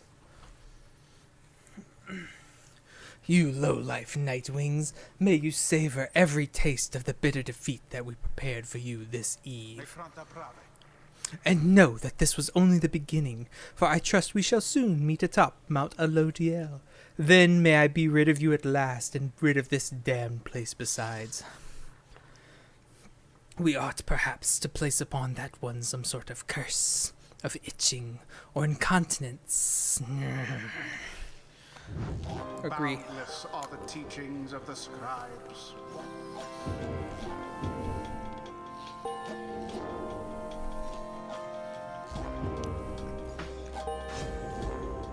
The ancient crone called Bertrude opened up her eyes. Thus does our grasp of ancient sorceries grow ever stronger still. Passions of the Wild Witch. Rites masteries enhancing a crone's ability to recover against all odds. Molten Milithe's dour disposition belied her unyielding determination to gain mastery of all things. While Bertrude's Pyre has less Pyre power than the adversary, she deals an additional 5 damage. The Wild Witch would claim that for each of her successful sorceries, 10,000 others failed. That's not a good claim. Bertrude's Aura Blast arcs at a wide angle, banishing adversaries in a larger area. To this day, in all the southern bogs, there is no sorceress more feared and renowned than Milithe. Sudden Blast. The charge-up time before Bertrude can use her Aura's Blast is greatly reduced. Molten Milithe was said to always heed her impulses, and it was they that compelled her to delve into the downside. While Bertrude's Pyre has less Pyre power than the adversaries, her adversaries deal 10 less damage to her Pyre. We shall find this weakling Emperor, and we shall make him burn, if he does not already. Molten Milithe. Or the Sorceries of the Southern Bogs. Rites masteries enhancing a crone's ability to press her advantage. Those who withstood Milithe's teachings found they long kept prodding at the edges of their understanding. While Bertrude's Pyre has more Pyre power than the adversary, she deals an additional 5 damage. Many sought out Molten Milithe in hopes that she would either give them blessings or else curse their enemies. Vital Pounce. After Bertrude pounces at an adversary, she instantly recovers all her stamina. She never would disclose her age, though some surmised that she had lived for half a millennium or more. Serpent Swiftness. While slithering, Bertrude uses 50% less stamina and moves 30% more quickly. Milithe worked quickly, tirelessly, crafting talismans and arcane artifacts for spreading panic in the Empire.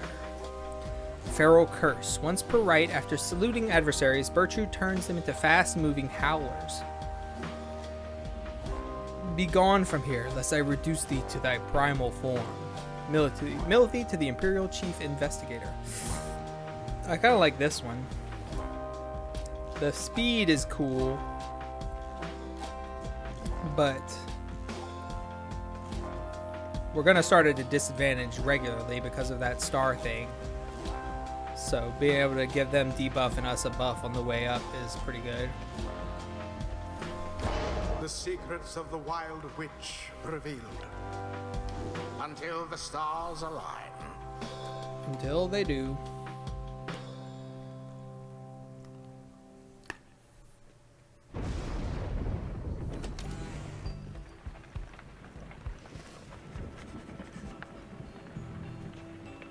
After your flame was quenched by the Accusers in your latest confrontation, you returned to the wagon to find Volfred and the lone minstrel in the midst of conversation.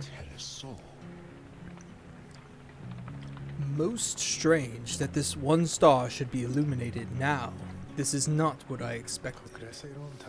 Nor I, Volfred, sir. Then Volfred notices you there. Reader, Tariq and I observed a strange occurrence in the sky is all. It appears that the star of Khaylmer Ropecaller. The first exiles came to these lands not by force, but by heeding the Ropecaller's deceptions. The traitorous former aide to the Emperor, his actions inadvertently led the 8 scribes to find each other. Is illuminated now. It is but another star, except our models and predictions of the cosmos did not anticipate this. Anyway, go see for yourself. I shall make the wagon ready in the meantime. You see only a single shining star illuminated far above. It is just as Volfred indicated. You regard the looming star, discern where it leads. New star?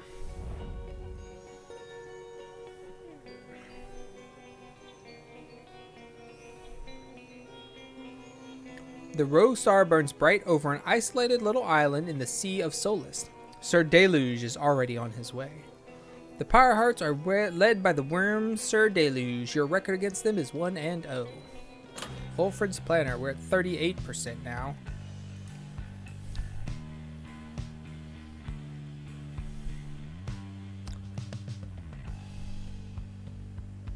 Eleven and 2. Bomp bomp.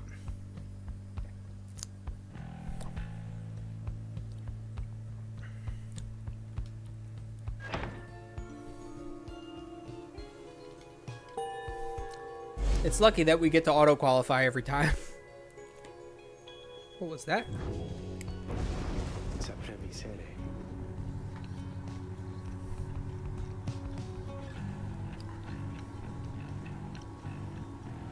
I didn't know there would be more talking. I thought I was going to get to just take off. Then we are summoned to the Isle of Khaylmer. The traitor Khaylmer Ropecaller fled to this strange isle and met a fitting end. Deep within the deathless tempest. Have you been there before, Tariq?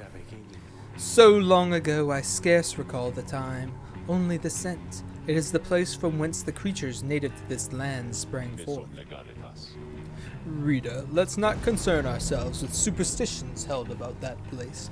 We'll set forth at dawn, and soon see for ourselves what to make of it.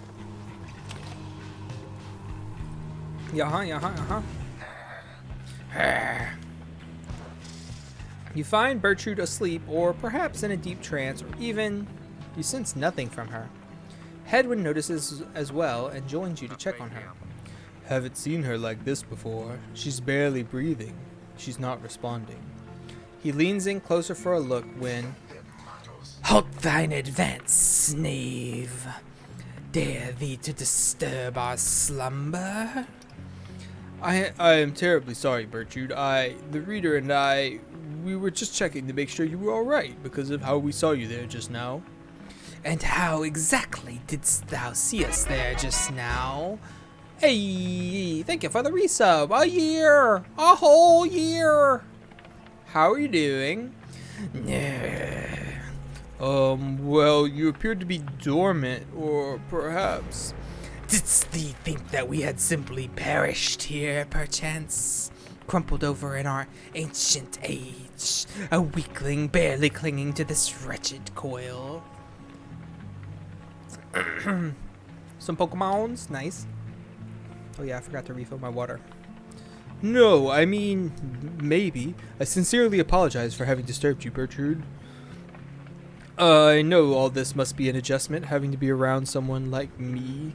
Maybe the others too. If there's anything we can do to make your stay more comfortable.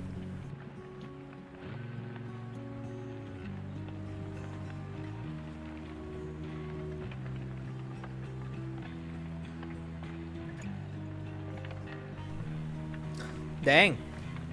That's a lot. I'm at like 20 on my game. We shall not yield to thy flirtations, boy. Flirtations? Wait, no, I know that our hearts belong to another already, boy. Oh, the other way around, but same meaning. Thou knowest nothing of our ways, while waking in our oran dream. Thus we advise thee ample caution in thy future interactions, lest we use thee as a subject for our sorceries. Oh yeah, well I would have to get the game first, so. But I appreciate it. I will definitely grab it when I get there. However, we do appreciate thy flattery. Thine advances make us feel like a young tad once more. We were among the most sought after of our kind within the southern bogs. Wisely, Hedwyn remains silent. Thou art free to depart now, boy. Hedwyn turns to leave, but know that we do appreciate thou taking time to check upon us whilst we dream. And know that our stay amongst ye has been comfortable enough thus far. Thank you, Bertrude. Thou art welcome, boy. Despite the oddness of the exchange you witness, you sense that Hedwyn and Bertrude gained a better understanding of each other. Good. Yeah, 20 on Ultra Sun. Yeah. I have been playing it very sparingly. Work's been crazy. I'm on page 2.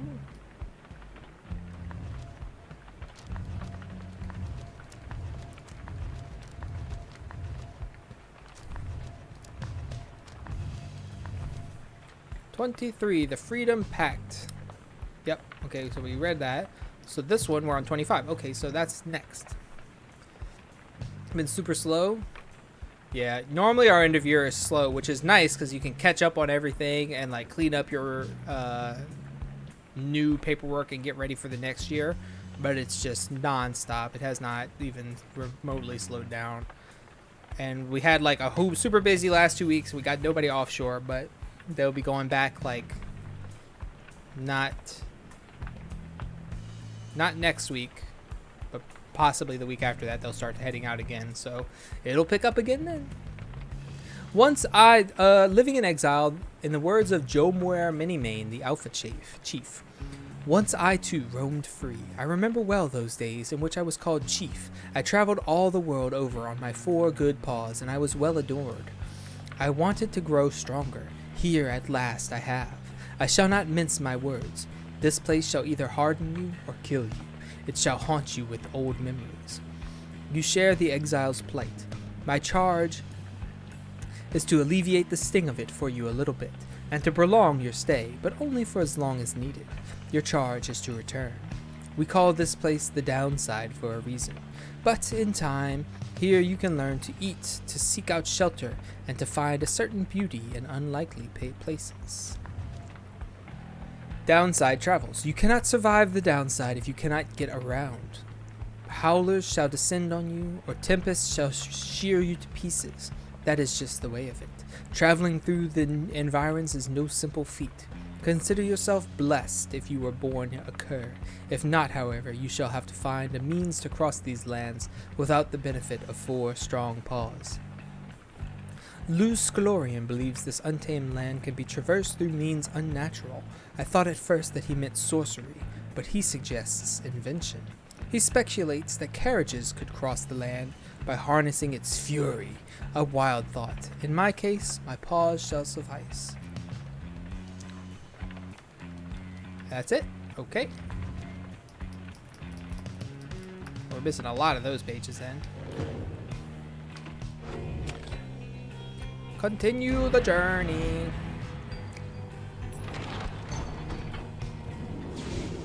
Whoosh.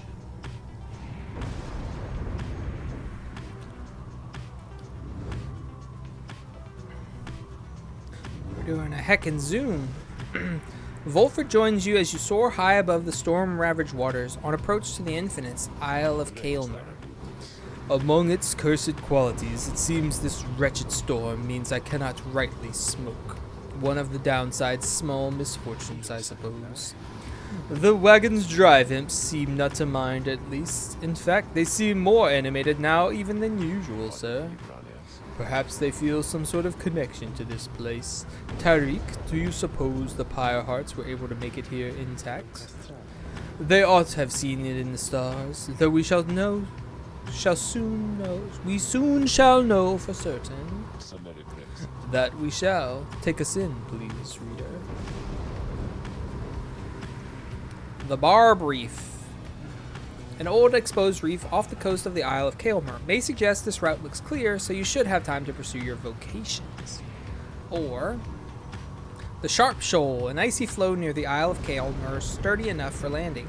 Sir Gilman thinks this may be a more restful current toward the Isle of Khaylmer. Well, let's go to the Barb Reef. I want to do the vocations. You make landing within the Deathless Tempest, far west of where you first breached to the shores beyond. You wonder which sort of celestial landmark lies hidden amid these waters, though for now, you have some time left before continuing onward. Any chats? No chats? Explore the Barb Reef. You meet up with May, who suggests you go ranging with her through Barb Reef. Oh, I enjoy these walks, so can we go now? Together you set out to explore the dark waters around the Black Wagon. You find little to speak of other than desolation typical of the downside. I think I've seen enough, and I think I'm beginning to miss the others. You and May make your way back to the wagon. Though uneventful, your search helped ease the burden weighing on you, and leaves you with time to pursue your vocations. Okay, now somebody wants to talk. Huh? What's this? Tiny Tempest. Entertaining, but would unleash calamity if ever it were to be unbottled. Yikes. May seems to be talking to the Black Wagon's walls again, though this time something seems to have come over her. Little brother, what is wrong with me? What is wrong with me? What is wrong with me? You are unsure whether to check in with her or leave her be. May is acting rather odd, even for her. Wait and listen. May would not be here if she lacked the capacity to work through her problems. Get her attention. Your concern for her is such that you had best check in to make sure she is alright. You okay, May? Though May is clearly capable of surviving on her own, you do worry for her, and in this case, make an attempt to reach out to her. Oh, hi, reader. I don't think I saw you there just now, and so my little brother here and I, we were just talking for a little while. Well, I was the one doing the talking. Why, my little brother, he's just a wagon wall, so he cannot respond. He can't respond, but he can listen, and he listens really well. Now, I'd like to get back to my conversation here with him, if you don't mind, and you're welcome to stay, though, if you like. It seems May is doing all right after all. May wishes to continue her conversation. She did invite you to stay. Perhaps you will learn something of her, or her conversation seems to you to be a private matter and not your concern. She said I could stay. You decide to take May up on her invitation and keep listening to her conversation with the wagon wall, her little brother as she calls it. Anyway, what was I saying? Oh, I remember. It's that they always said that there was something wrong with me, but they wouldn't really tell me what. They said that I was moon-touched, but so what? Those deemed impaired by Commonwealth standards are very different in a negative sense. So then the scribes, they called me here. They are the ones who brought me here, not those people. They were so cruel. They always were so cruel. I didn't have a little brother at the time, no one that I recall, really. Although so much of it back then, I can't tell how much of it I dreamt. Most of it, I didn't want it to be true. But I remember that they threw me out. They decided they would throw me out and let the scribes take care of me, they said. The scribes, they would take care of me. It was so very quiet here, and I was all alone, again. Although, I think I liked it more being alone down here than being alone back there. Everybody's alone down here, and so it makes me feel less alone, somehow. Back there, why, I would sometimes see families, brothers, sisters, mothers, fathers. But here, there were hardly anyone at all. But I knew that I was closer to the scribes. I knew that they were in the sky above, and I did search for them up there, you know. And then, one night, I found them. I saw the stars and they were falling to the ground, and I thought, why is it the scribes themselves are crying? Are they sad? And maybe, are they sad for me? Well, that was when I first saw you, little brother. With your help, I would get closer to the scribes. That way, maybe they could answer all my questions, don't you think? But I'm so very glad I found you and the others. I'm finally not alone. I'm finally not alone, and more importantly, I think, sometimes I even feel that way, that I'm not alone. Maybe, as we get closer, maybe I will get to feel that way more often being here, or being anywhere with you and all my friends. She falls silent. Though you were concerned for her at first, you sense that now she is at peace. She wanders off, faintly smiling. You sense you have a better understanding of her now. Okay, so do not send May back unless we're going back as a group, because no. Group buffs. This afternoon you feel especially drawn to the Book of Rites and find a place to look upon its words. Through greater understanding comes the reader's influence. Well, only have one choice left, plus one quickness. The 8 scribes who composed the book, their influence and their experience spreads through the pages into the willing reader's deepest consciousness. Inspiration comes to you in a flash, whether from the book or from within, you cannot tell. You gain the reader's influence celerity, plus 2 quickness. Continue my journey to the Isle of Khaylmer. Alright, Sir Deluge. I'm gonna get you. Oh, my boats!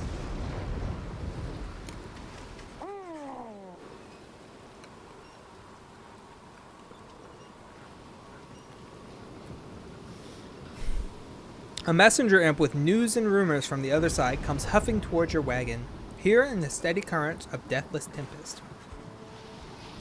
You let it in and offer it some light refreshment, as Rukey would have done. The imp's message turns out to be about him. You learn Rukey's past transgressions have all been forgiven since his return to the Commonwealth.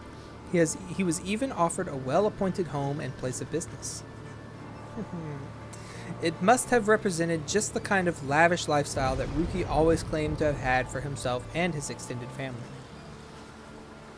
Eventually, and somewhat reluctantly, however, he refused the gifts. Instead, he tracked down Volfred's agents and gave them ample information, thus emboldening their ranks. The last bit of the message sounds as though it was transcribed word for word from something Rukey said. It simply reads, "The rest of you better get back here soon, or else." You thank the messenger imp for the report. Soon it has all your companions talking. It seems that Greentail had himself a conscience after all. Ah, the noble Rukey! He sets a shining example unto us all.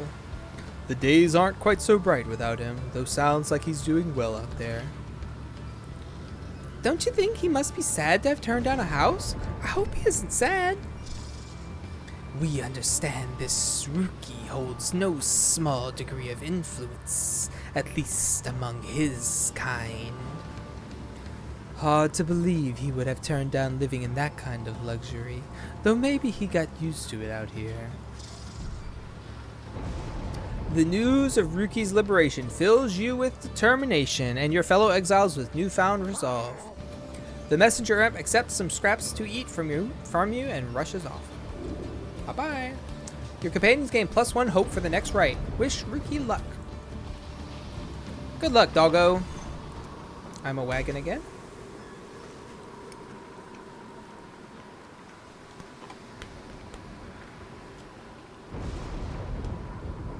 Your wagon shudders to a halt at the Isle of Khaylmer. Bizarre outcroppings give it a forbidding feel. In the distance, you hear odd gibbering noises that sound like drive imps? They are supposed to be from here.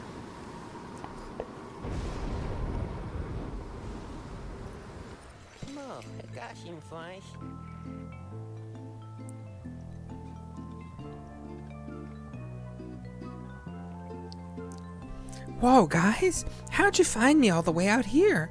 I mean, this is for extra special customers. Ah, I'm only joking, only joking. You're the only customers I got. Got you again. Only joking about that too, because I got tons of customers. It's just, they already bought a lot of stuff today, so they're not here, okay? Anyways, I just got in a little something here, which maybe you'll be into. Been hearing about these little numbers for a while. Check them out. He reveals to you a set of twin rings, a jeweled band, paired talisman, grants the bearer +2 presence, +2 quickness, and +2 hope. At the start of the round, briefly gain infinite stamina if an ally has the runed band. An old enchanted ring never found far from its humbler looking counterpart. And a runed band, +2 presence, +2 quickness, +2 hope, so same. At the start of the round, briefly gain infinite stamina if an ally has a jeweled band. A plain looking enchanted ring, never found far from its more attractive counterpart. Thinking these things are supposed to be for a couple of lovebirds, know what I mean? But anybody could probably use them, provided they was to buy them off me.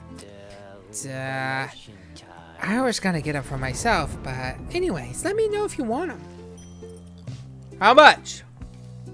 Can't afford it.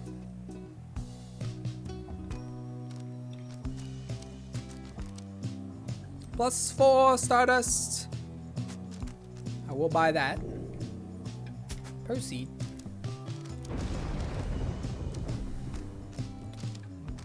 Do you still have Rukey's like horn thing that I sold? Doesn't look like it.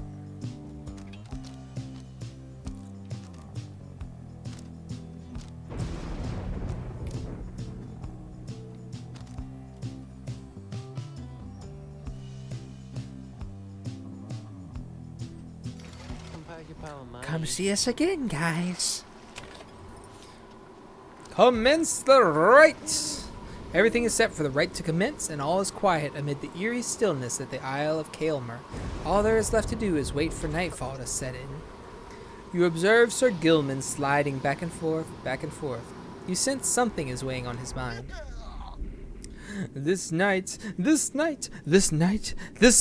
not a night at all! This knight betrayed his former commander, abandoned his brethren of the Sea Dominion. But what is knighthood even? What is knighthood if it means having to follow such a craven as that Sir Deluge? Cease this nonsense, Gilman. Focus on the right, focus on the right, focus on the rights. He notices you, finally. Oh, Master Reader! This knight did not see you there just now. Such was his preoccupation with the task at hand. Know that this knight stands prepared. He has no misgivings whatsoever when it comes to battling his ex-triumvirate.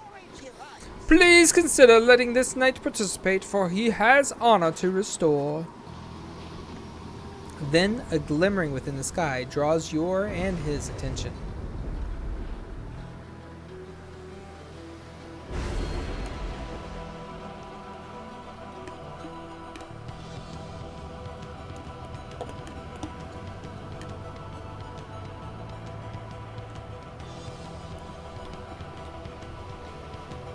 Alright, we're going to turn off some of these. What's this one do?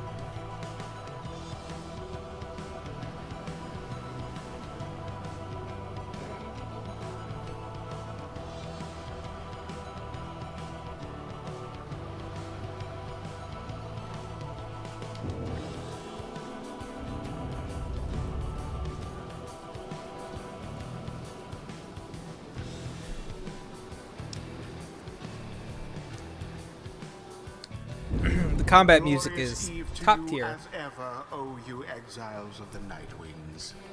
Thank you, thank you. The 8 scribes dragged you all the way into the blasphemous Isle of Khaylmer. Here you are to be surrounded by even more gibbering nitwits than usual. Your adversaries in the rites this eve shall be the Pyrehearts. Extinguish now their fire, and glory shall be yours. Oh, don't you worry, friend. Yourselves. Gilman, still not abandoned your new friends like all the other duties and responsibilities? Sir Deluge wrestles with his mask for a time. This knight is most surprised that you have the courage even to show yourself. You speak of courage, Sir Deluge, but this knight has little else to say to the likes of you. That figures, Gilman. You are no knight at all. You are a teensy minnow swimming in a sea of minnows many, many times your size, and with much more honor, too. Then something comes over Sir Gilman, but just as soon it fades, Sir Gilman slinks away. This is disgraceful. You Nightwings, you're stupid to have taken that one in, and you are no good at the rites. And another thing, we do not fear you. We'll see about that, worm man. Is he in? Is he in? He's in? Yeah, he's in. Snake lady. Bertrude.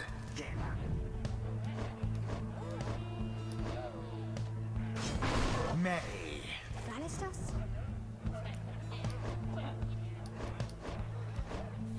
I gotta get my boy up against his squad. Sir Gilman. Sir Gilman. It is done.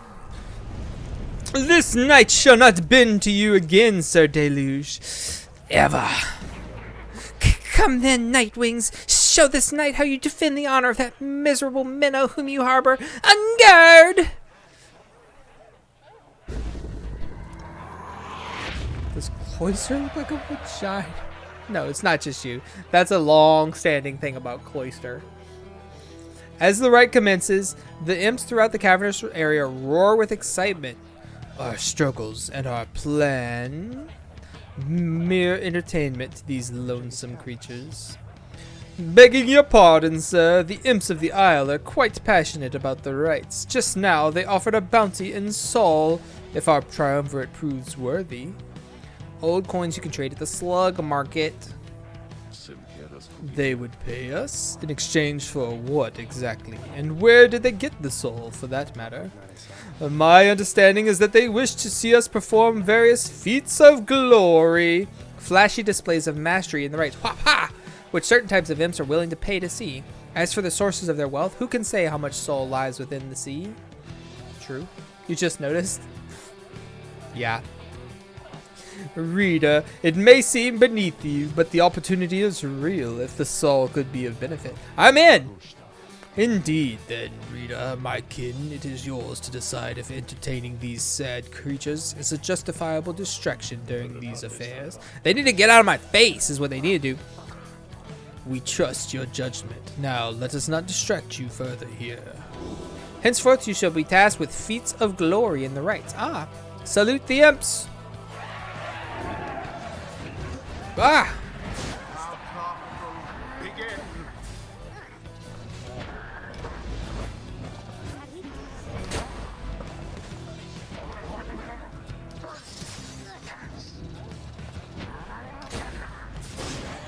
Got him.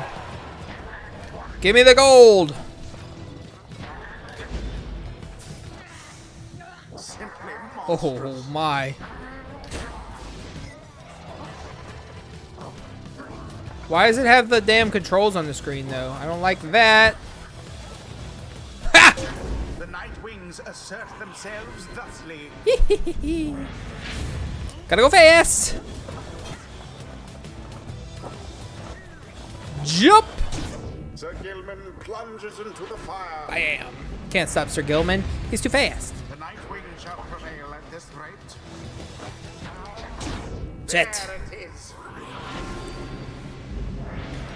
He jumped my attack. These damn worms? The imps are in the damn ass way. Gilman to the pyre! Glorious. Unstoppable.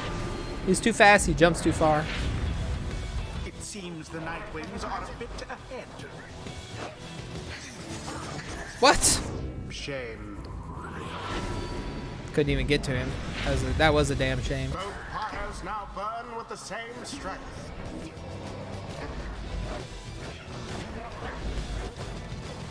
Quite the exchange.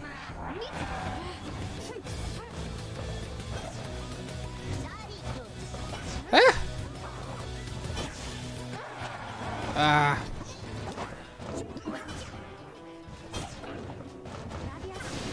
Sir Deluge caught out. Get wrecked, Sir So Deluge. it is. So it is. Let's see you Nightwings keep this up.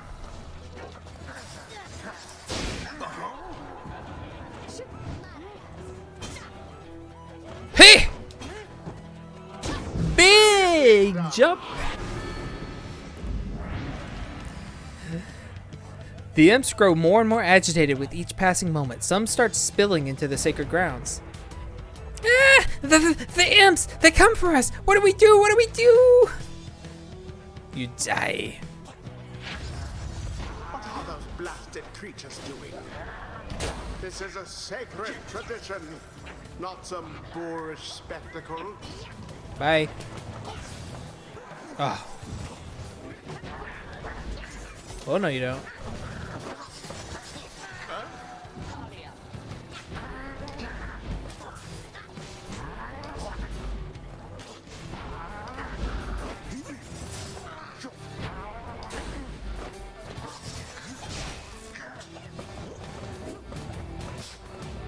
Zoom, baby!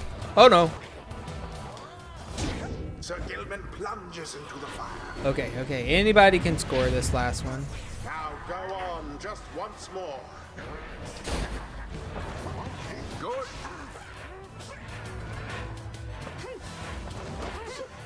No! And it is done.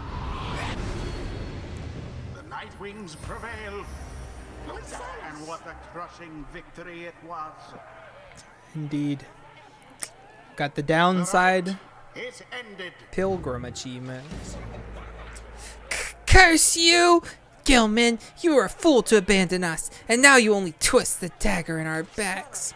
You do not seem to understand, Sir Deluge. This knight is no longer beholden to the likes of you. This knight is bound only to the path toward enlightenment. Your words ring false. You are unfit to lead. Shut up! You know exactly what you are, Gilman. You call this knight a craven, yet your courage is a mere facade, and everybody knows, this knight shall see to it. Sir Gilman does not respond, although you sense the words of Sir Deluge got to him. What stirs now in the hearts of all these exiles? Bing.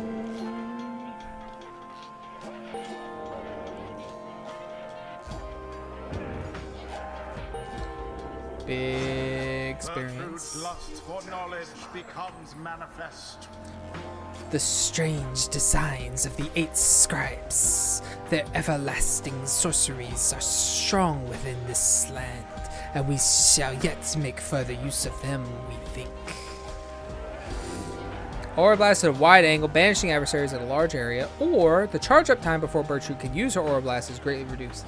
I feel her charge up time isn't bad, so the big blast will be better, and then later I'll get the shorter charge up and just be a killing machine.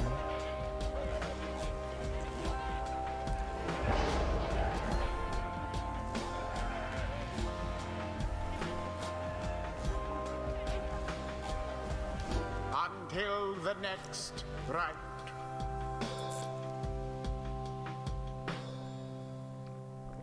Until the next Rites. After you and your fellow exiles defeated the Pyrehearts, you find the lone minstrel tending to one of your own. Bertrude seems to be unwell, though you cannot sense why. How are you feeling, madam? We are terribly weary. We fear that we have taken ill somehow, for ours is a strength not easily suppressed. I see. Then please do not exert yourself, or try. The lone minstrel motions for you to come closer. Reader, Bertrude appeared rather disoriented and more fatigued than usual. Reported feeling not entirely present. Symptoms of banishment sickness. What's that? An ailment suffered by those who frequently conduct the rites, debilitating but fleeting. The sense of loss and isolation during banishment sometimes extends beyond that time. Okay. So I was already kind of swapping my people up. I was using her because I just got her, so she needed to kind of catch up. And she had a lot of like banked boost experience. But now they really want me to swap people up because if they use them too often. She may have got banished a lot too. I don't feel like she did. Maybe she did. I don't know. She should soon be able to take part in light activities, I think, but under no circumstance shall she be able to conduct the coming rite. Now then, I ought not keep you from the stars above. Please go and have a look at them, for all of us, I think, are anxious to depart this place. Bertrude got banishment sickness. What is this, the Oregon Trail? The stars yet shine for you, revealing various paths forward. You gaze into the darkness of night. Seek now your destination. Bing. Bang. Bong. Okie doke. So I can go to Ores, the Azure Star, to meet my boys, the Dissidents, with the best accent of the lot. To Trieste, the Silver Star, to battle up against the Fate. I haven't seen them in a while. Or to Lou, the Vernal Star. Ah, the Essence. Where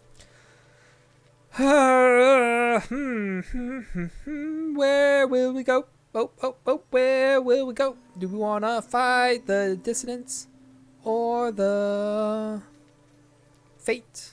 Or the Essence?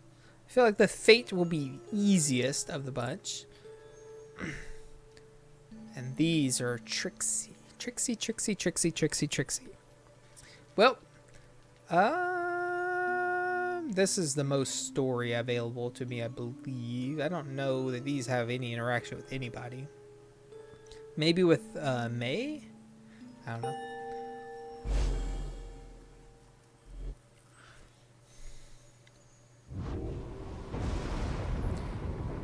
So, we're to have another brush with Tamitha. Perhaps she'll spare me yet another moment of her time. She's here because of me, and I am here for her. Pamitha then tells you more of your next adversary, her own blood sister. This storm is sick. I want a storm like this, that I can just sit and relax and I don't have to like work all day during.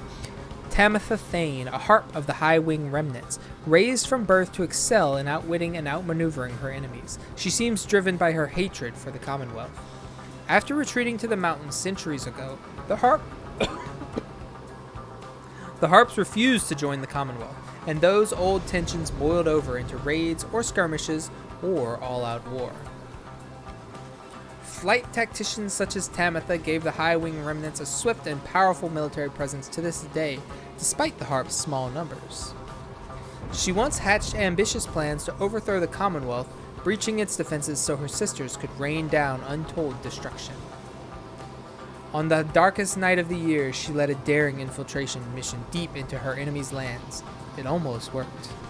However, she was betrayed by someone very close to her, someone branded a Commonwealth sympathizer, Pamitha. Tamitha was caught, clipped, and subsequently exiled as a prisoner of war, but being trapped within the downside only stoked her fury. I wound up here not too long afterwards. Anyway, it's complicated, what happened between us. What I did for her own good, and for that, and that of all our sisters. Though I'm beginning to doubt that Tamitha will ever see it that way. We'll see, I suppose, but for now, I'd best try and catch what sleep I'm able. Pleasant dreams then, darling. You bid a good night to Pamitha in turn. No time now to make flight preparations, though come morning, the black wagon will press onward. Shoo! What's up, friend? Sir Gilman is in a contemplative mood. He has been rather quiet, at least more than usual, ever since his confrontation with Sir Deluge. He notices you there and slides forth in a solemn manner. This night, he knows what he shall do now, when all of this is over, Master Reader. We Worm Knights, we all are born and raised to prove ourselves superior to all other billions of our kind, to lead our lives, however short, with glory. From the moment we shove past our wormling brethren in their egg sacs to the very end, we are conditioned to excel, to prevail at all costs. This relentless pursuit of glory, of fame, of self-worth, it leads most of this knight's kind only to an early doom, or in the case of Sir Deluge, it leads to a life of falsehood. A life of low deceit, abusing one's fellow worm knights, shirking one's responsibility, living in constant fear. This knight cannot abide his former commander, yet pities him. There must be more to honor than to lead a life engulfed in endless conflict. Then he looks at you intently.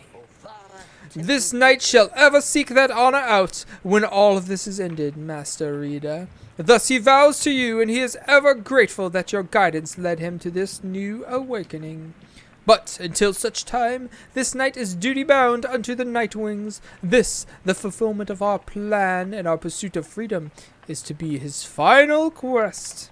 For what awaits him afterward is no mere quest. The honor that this knight has sought, it cannot fully be achieved through knighthood, can it? It requires something more. I trust you understand. He slithers off, his head held high, though not merely in pride. Something has changed in him. Sir Gilman gained +2 presence permanently. Wish him well.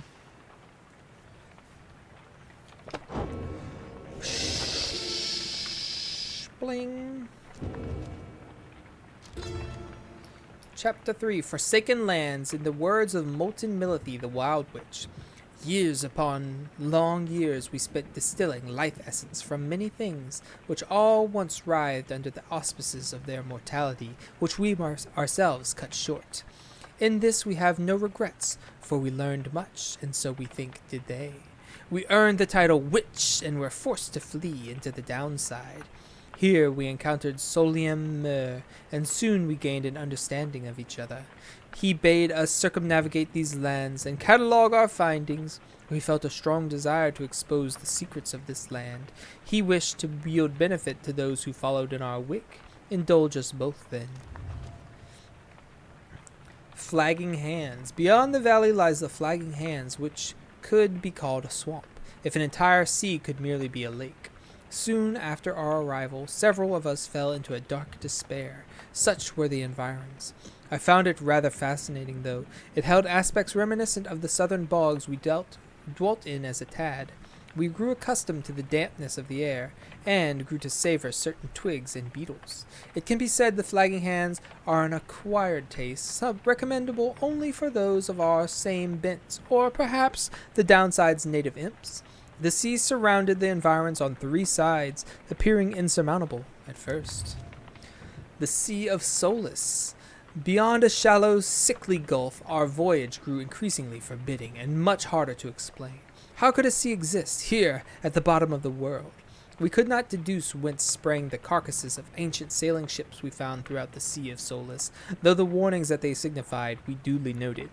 It was here we first met Oris, called the Underking, who brazenly assaulted our small skiff, for we had trespassed in his waters.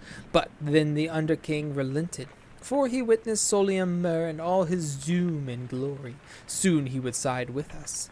Then, with the Underking, we sailed forth into a tempest beyond reasoning or measure. So we're missing 2 pages early on there. The Deathless Tempest. We waited for the Deathless Tempest to subside. We waited, but the Underking, he merely laughed and laughed, for the Deathless Tempest does not subside. What lies beneath that stretch of sea to cause such an upheaval is best left to myth and speculation. We made passage nonetheless through sorceress aid and fortune, scarce seeing the surrounding environs. We did detect a landform to the west. Soliam detected there the presence of the treacherous aid who lured him into exile, and then followed him in turn. In his wisdom, thought it best to be avoided. At last did we arrive on distant lands, though seeing them provided little comfort. The Black Basin. The continent we called Black Basin shall one day tear itself apart, arriving upon blackened, molten crags, tolerable only by the harp Triesta. We pressed onward toward a suffocating wood. This land felt to us somehow primordial. Deep in its roots and noxious crevasses lay innumerable clues as to its ancient history, but we had little time to excavate, for our supplies by then were thin. Further we were lost. Our best attempts at circumnavigation all had failed. It was Sclorian who reached out at last, unto the stars, and they revealed the way. Then we at last could see the sacred Mount Alodiel there in the distance. Mount Alodiel. Gaining the summit of the sacred Mount Alodiel involved no small amount of sacrifice and sorcery in varying proportion. The mountain's energies were palpable, the sensation that we felt indescribable. The lands we stood upon were closer to the stars than to the world we knew. It was upon this highest point in all the downside that we first made efforts to concoct this tome, which you now read. It was there that we were stricken with a vision of the cycle of the rites, and felt together, for the first, a sense of freedom unlike any we experienced before. But that is a subject which our comrades shall illuminate in greater detail.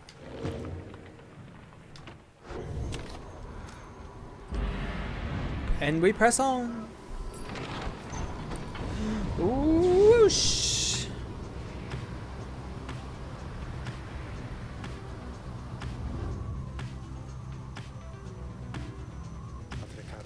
The hidden glade of Lu is nigh impossible to find on foot, though there it lies below us, protected even now by the enchantment of Lu's glory and 100 mines. I understand the river named for him is rather famous in your commonwealth, the mouth of that river Sclorian, the largest river on the other side, which cascades down eternally into the downside. Begone to distant lands beneath our own, more suited to your kind, from the sentencing ceremony. Opens wide, not very far from here. It was there that limbless Arazek, the root titan, vanquished by the Scribe Lu's glory. Arazek yet lives, a husk, a single foul seed, still rotting where once something mighty stood. Was defeated, turning the region lush and livable, at least for certain denizens, although of course not everyone believes this. Your adversaries, the Essence, must be working to find their way there even now. Good fortune in your right against them, Rita. The Needlefield. Jodariel believes this route should be clear if you wish to pursue your vocations. May senses the presence of the 8 scribes along this route. Meh. Vocation me, baby. I'll finally finish that one path, I do believe. Survey the Needlefield. You volunteer to survey the razor brambles around the Black Wagon together with Jodariel and May. Let us depart now. The search turns up nothing much of note, though wandering with Jodariel and May provides reprieve from a long day on the road. Dang, it's raining up here too. Together you return to the wagon in somewhat better spirits. You should have time remaining with which you may pursue your vocations. Sick. Who would like to speak? Hey, friend. Jodariel seems to be fidgeting with her horns. Blast these wretched things, reader. Have you any inkling as to how unwieldy they become with age? I long for the days when the wound in my leg was chief among my bodily concerns. Jodariel seems frustrated about her horns. Say they look heavy. It seems one never grows entirely accustomed to becoming a demon of the downside. Say they look good. You find it difficult to imagine Jodariel without her stately horns. Say nothing. You know a rhetorical question when you hear one. Best to let her speak her mind. I think they look nice. And then she's going to be like, you're an idiot. You're a buffoon. You're a fool. I do though. I do like how she looks with her horns. It completes that look. You express regret her horns yet cause her discomfort, though note that you think they look very good on her for whatever consolation that provides. It is fortunate that my perpetual discomfort is of benefit to you. 10 years or so into my stay within this blasted place, I first felt protrusions from my skull. They remained hidden by my hair for quite some time, but I knew that would not last. We all heard much of demons in the Commonwealth. Sinners, rightfully exiled, would assume their rightful form. Thus, when my horns started to sprout, I took it as an indication that, perhaps, this was indeed the fate that I deserved. She trails off a while. I know somewhat better now. Anybody of our kind left down here long enough and left alive becomes like this. Something in the climate? Difficult to say. A disease of sorts, but not a deadly one. If anything, the opposite. If we live long enough, then we live longer still, like this, extending thus our sentence into exile. Sometimes I think, if these horns are here to symbolize my sins, then surely they are going to recede if ever I return. On nights when these damned horns prevent my sleep, my thoughts inevitably stray to that hopeless idea, a naive hope which never leaves, despite prolonged attempts to rid myself of it. Horns are not worth the trouble, reader. She nods wryly as she heads out into the afternoon. What's going on here? Why is it sparkling? May's biography is new.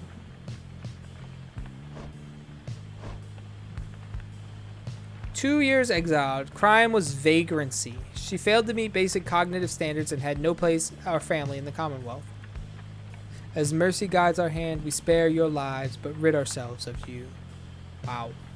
Motive? None. She demonstrated a thorough lack of understanding of her wrongdoing. 2 years downside. Thus far, it is a life sentence. Aren't they all? Savage, Moontouch, Scorpus. Insurrection. Insubordination. 16 years. 5 years. It is like they're all life sentence. Desertion. Insurrection.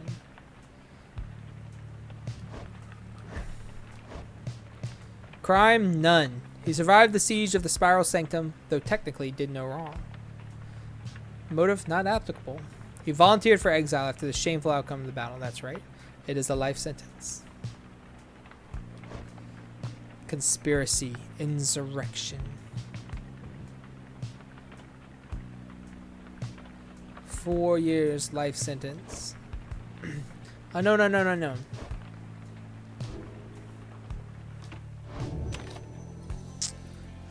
Study.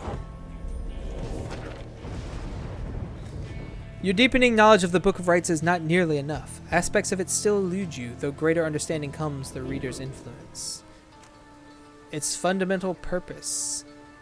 +1 glory. Each point of glory raises how much damage your exiles deal to the adversary's pyre in the rites.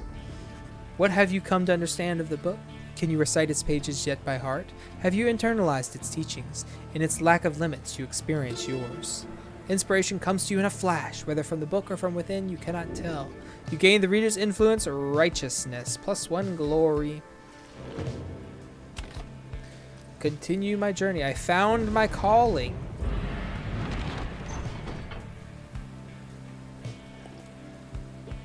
The Glade of Lu, it is. We press ever onwards. Anybody want to talk? No. Hey, it's you guys again. Just come on in and have a look around at all this stuff I got, okay? I got some good stuff, new stuff here pretty recently. Maybe you've seen it before, maybe not. I don't know. What is it? Scribe snuff.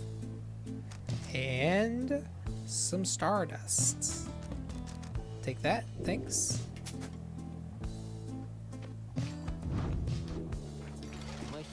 You guys take care, okay? And thanks for doing business. Commence the rites! As you await the stars, a form dressed in the raiments of the rites approaches you in Volfred. You would first presume it for one of your next adversaries, the Essence. But he cannot be one of them. Uh-oh! Beside you, Volfred starts, something you have never seen him do. You observe the colors that he wears, an inverse of the Nightwings.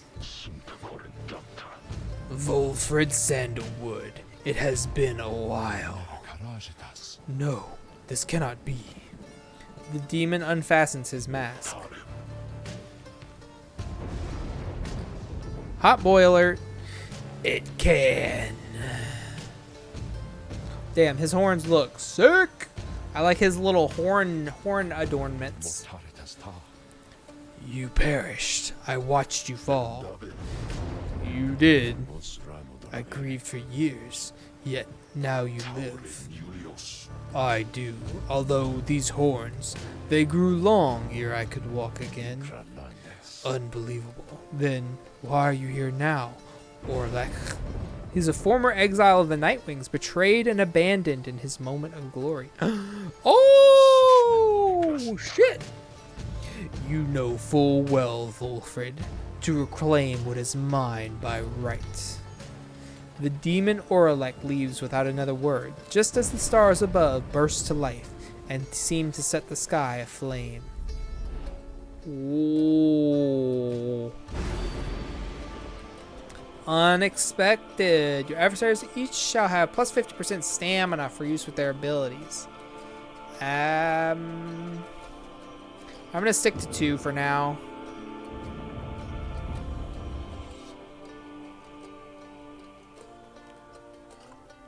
I don't feel like my team has got meaningfully better enough to do 3. Reader, what lunacy is this? What lunacy? 'Twould appear the Nightwings are to stand against themselves this time around. This is a mutiny in violation of the sacred law. What the fuck are you talking The about? exile whom you face, Oralek. Long ago he had his chance, and he relinquished it. He cannot simply claim it now. And I cannot preside over this nonsense. Good night.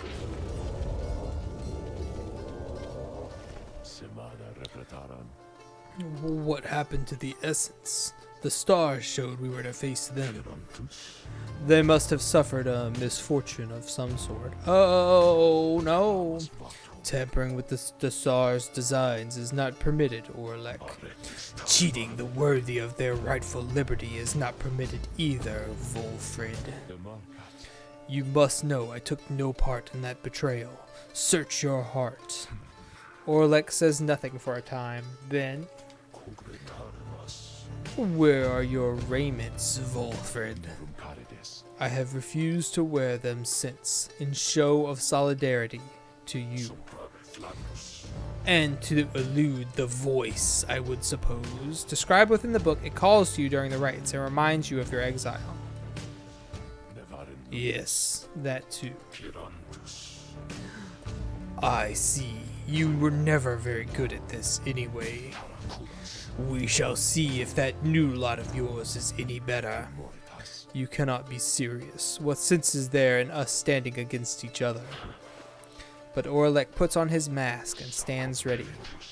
I shall crush this lot of yours, Volfred. You shall see that I am not so easily discarded, and you shall not deny my liberty again.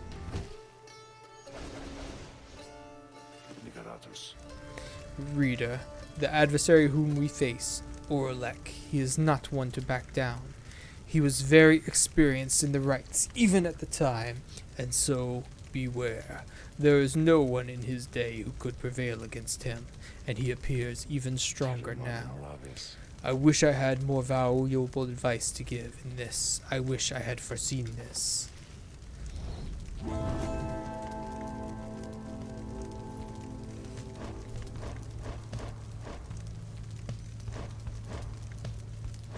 She's unwell.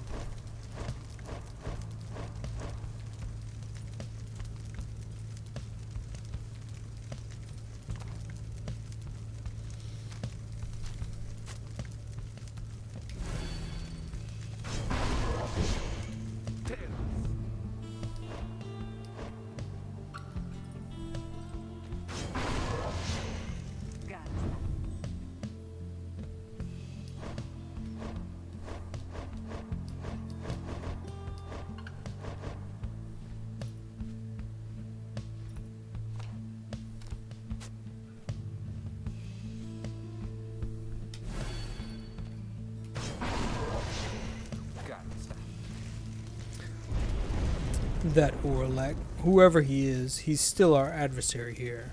Let's put his pyre out. Such a triumvirate you have assembled, Volfred. Then let us see what they can do. Come and face me, false Nightwings. I meant to go check their squad out, but I forgot.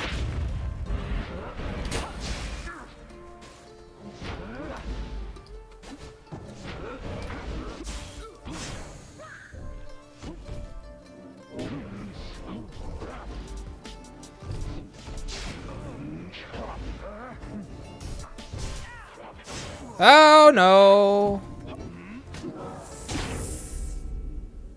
Damn, he just ran through my squad. Long have I looked forward to this night. Let us now see it through to the conclusion we all know is coming. Bitch, you wish, son.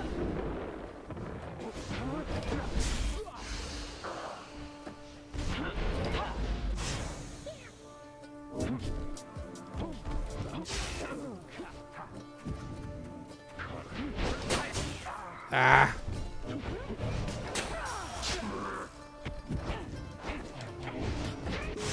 No! Oh, I did it.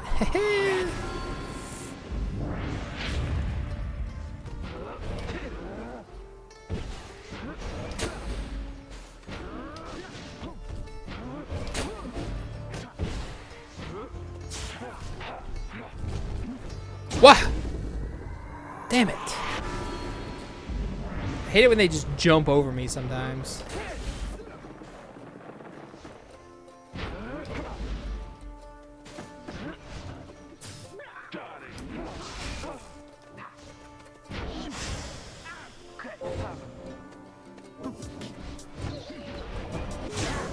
Oh, no, you don't.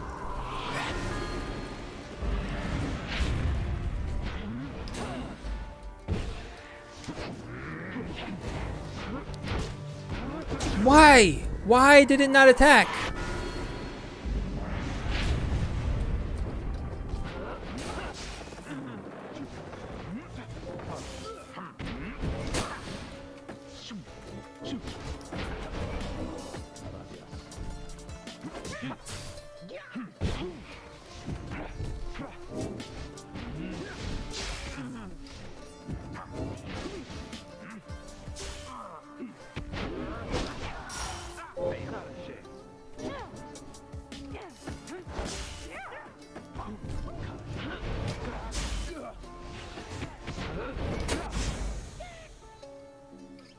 Go faster.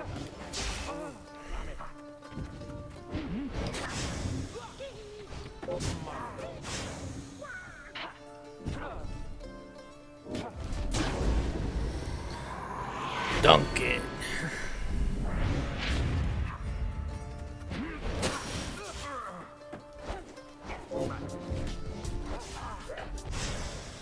Shite. 2.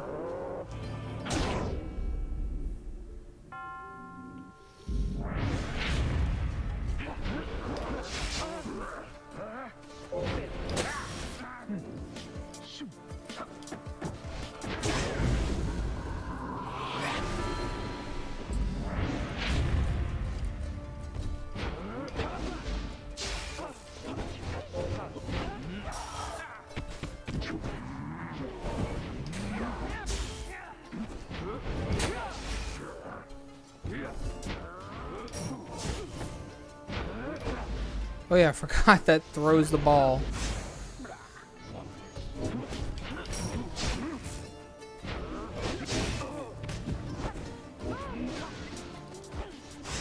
No, shit. No, we're gonna lose. Come back, hurry up.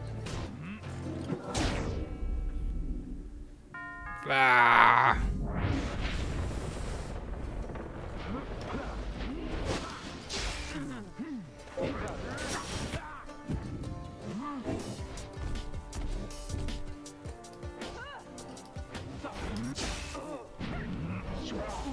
Shit.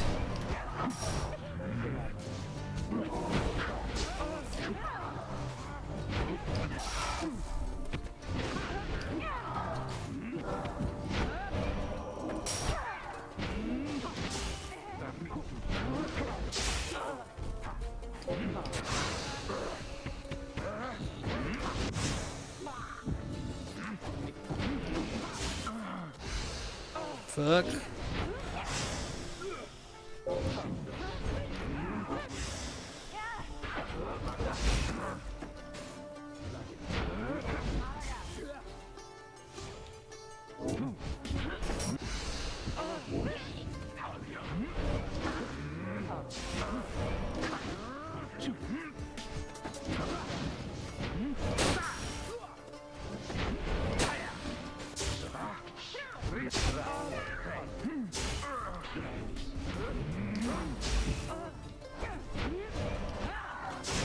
No!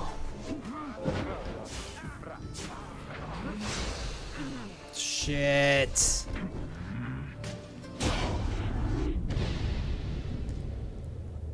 Ah. The True Nightwings got me. Damn.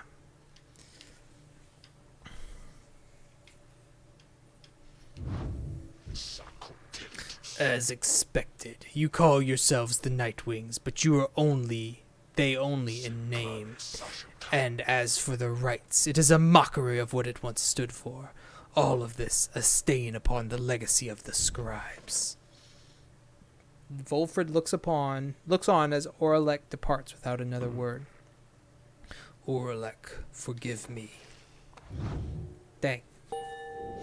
That was a rough one to lose. It was chaos down there. They came back so fast, though.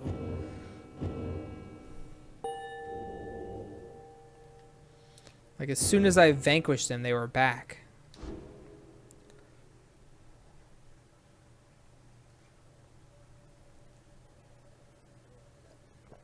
Also, I don't know how, like, she was throwing the ball, but it would just not throw very far. Oralek, he has changed, scarce resembles now the one with whom we traveled then. I am afraid so. I can only begin to imagine what he has been through all these years. Reader, as you can see, Oralek and I, we have some years in common, a story for another day. I need some time to look at how all this affects our plan. Reader, Oralek is a principled person. His freedom was denied him just when it was in his grasp. A doleful tale. Volfred shall tell you more of him in due time. Of that I have no doubt. For now, it seems the stars beseech you once again outside. There, deep in the infinite dark, once more you see a single star shining brighter than the rest. The path of freedom beckons you again. Yep.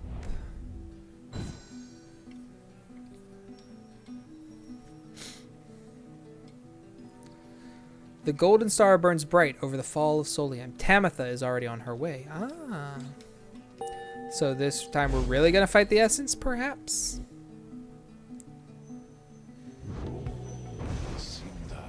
Once more, then, unto the fall of Soliam. Excellent. Our plan proceeds at pace. We need but continue to make good on all such opportunities the stars present, so much as possible. Then our ranks within the Commonwealth may yet grow strong enough that we shall sway the people toward our cause. It shall be difficult, but the people have their hearts and consciences, and the Commonwealth has long since lost its way. The never-ending wars with the high-wing remnants, the passing of more sentences of exile than ever before, for increasingly more dubious causes. The burning of books, the outlawing of literacy, those are corruptions of the teachings of the Scribes. Together we shall prove it soon enough. Volfred, sir, what of Oralek? Volfred says nothing in response at first, but then... Oralek appears to have his own agenda now. We shall have to try and keep an eye on him, although our plan remains the same. Anyway, we have a mountain which we need to climb. Let's all rest up a bit, if possible, this night. We fly at break of dawn. Continue the journey. Whee!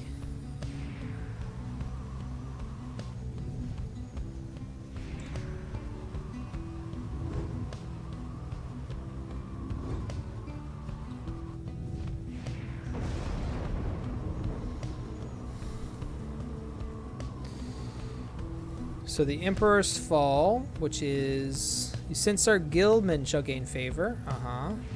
Or the Emperor's Ascent. Pamitha shall gain favor.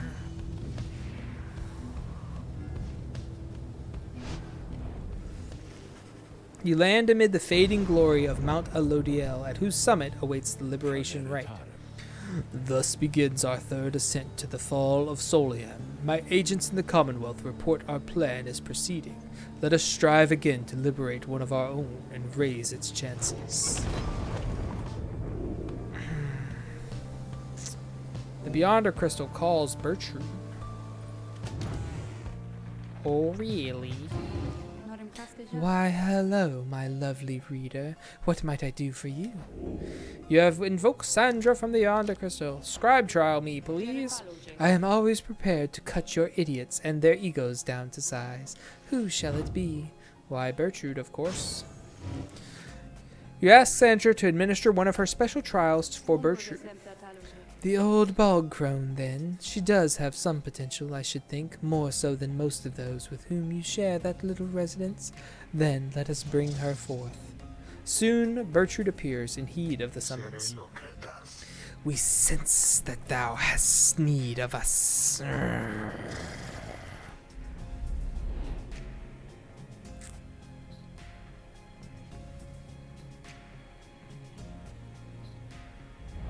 They do the pounce. More pounce by the ounce. The apparition Sandra appears and unfastens her mask. Listen well, crone. You answer to me here. How very eloquent. May your vast experience exceed your knack for pleasant conversation. I trust that you shall have little trouble here without the benefit of your more communicative friends. Now come.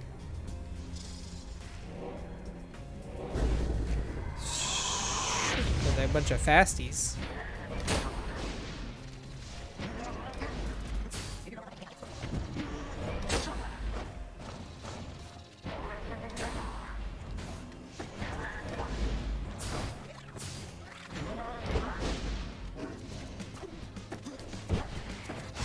Hey,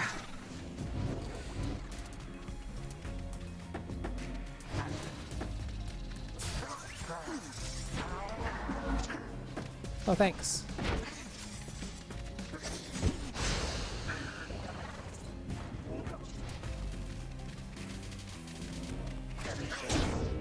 Dang it. They always be jumping over me, man. She is heckin' slow, though.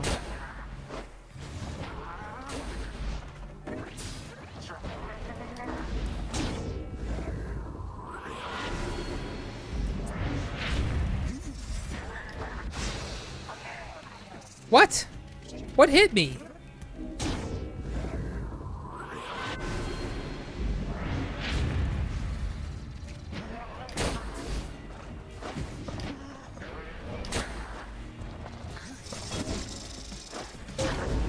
Get in there. 31 damage. Ow.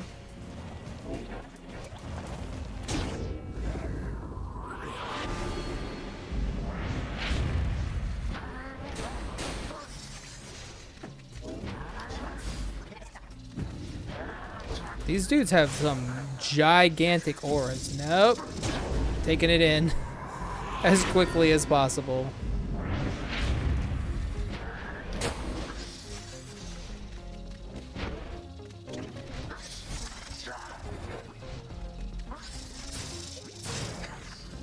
Give me that. You thought. I see, I often thought that I got them that way as well. But no. Doesn't work for some reason. A simple test, undeserving to be called a challenge.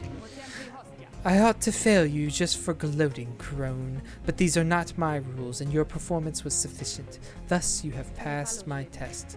Congratulations are in order to you and to your lovely reader. Now, farewell.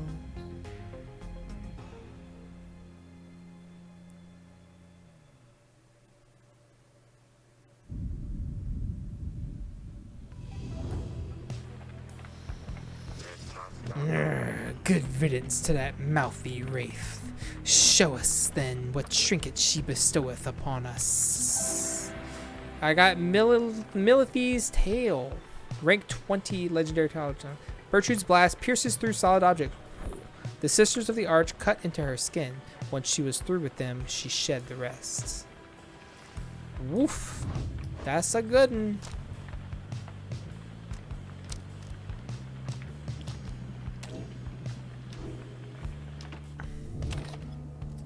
seek the demon scribe's favor. With some time to spare after having landed, you join Sir Gilman on a brief expedition to the monument of Soliam, 8th of the 8 scribes of the Book of Rites, known as the first exile or the last of his name. A once proud emperor who neglected his nation and found penitence in the downside.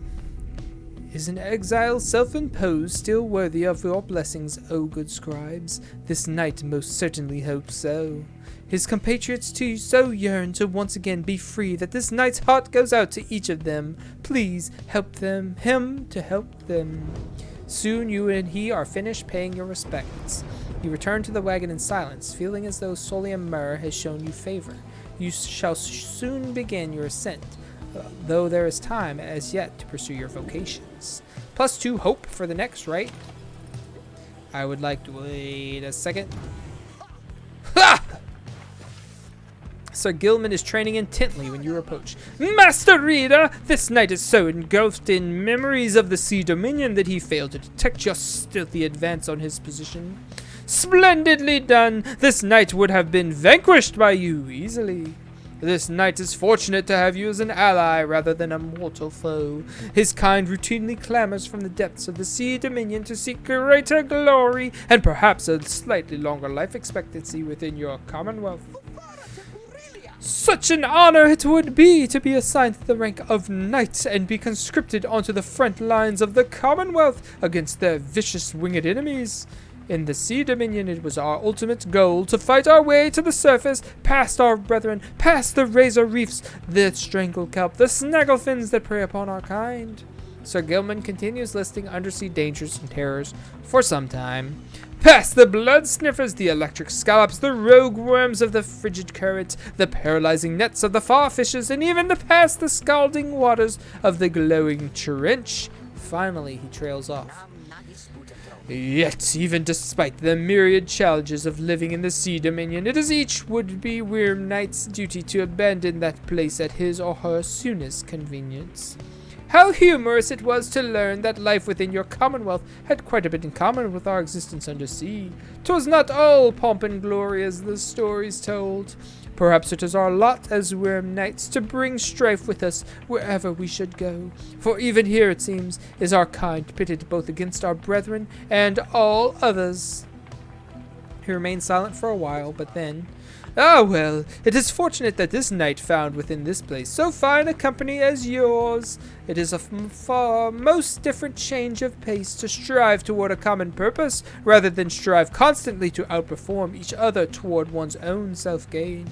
Although, to the extent we are competing still, this knight shall ever strive to take the lead. Make no mistake about that, Master Reader. This knight was born to be the best! Just look like all the billions like him. Now he is off to steal himself. Your pardon, Master Reader.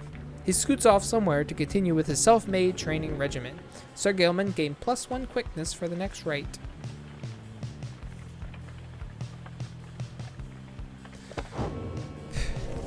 And as for the Book of Rites,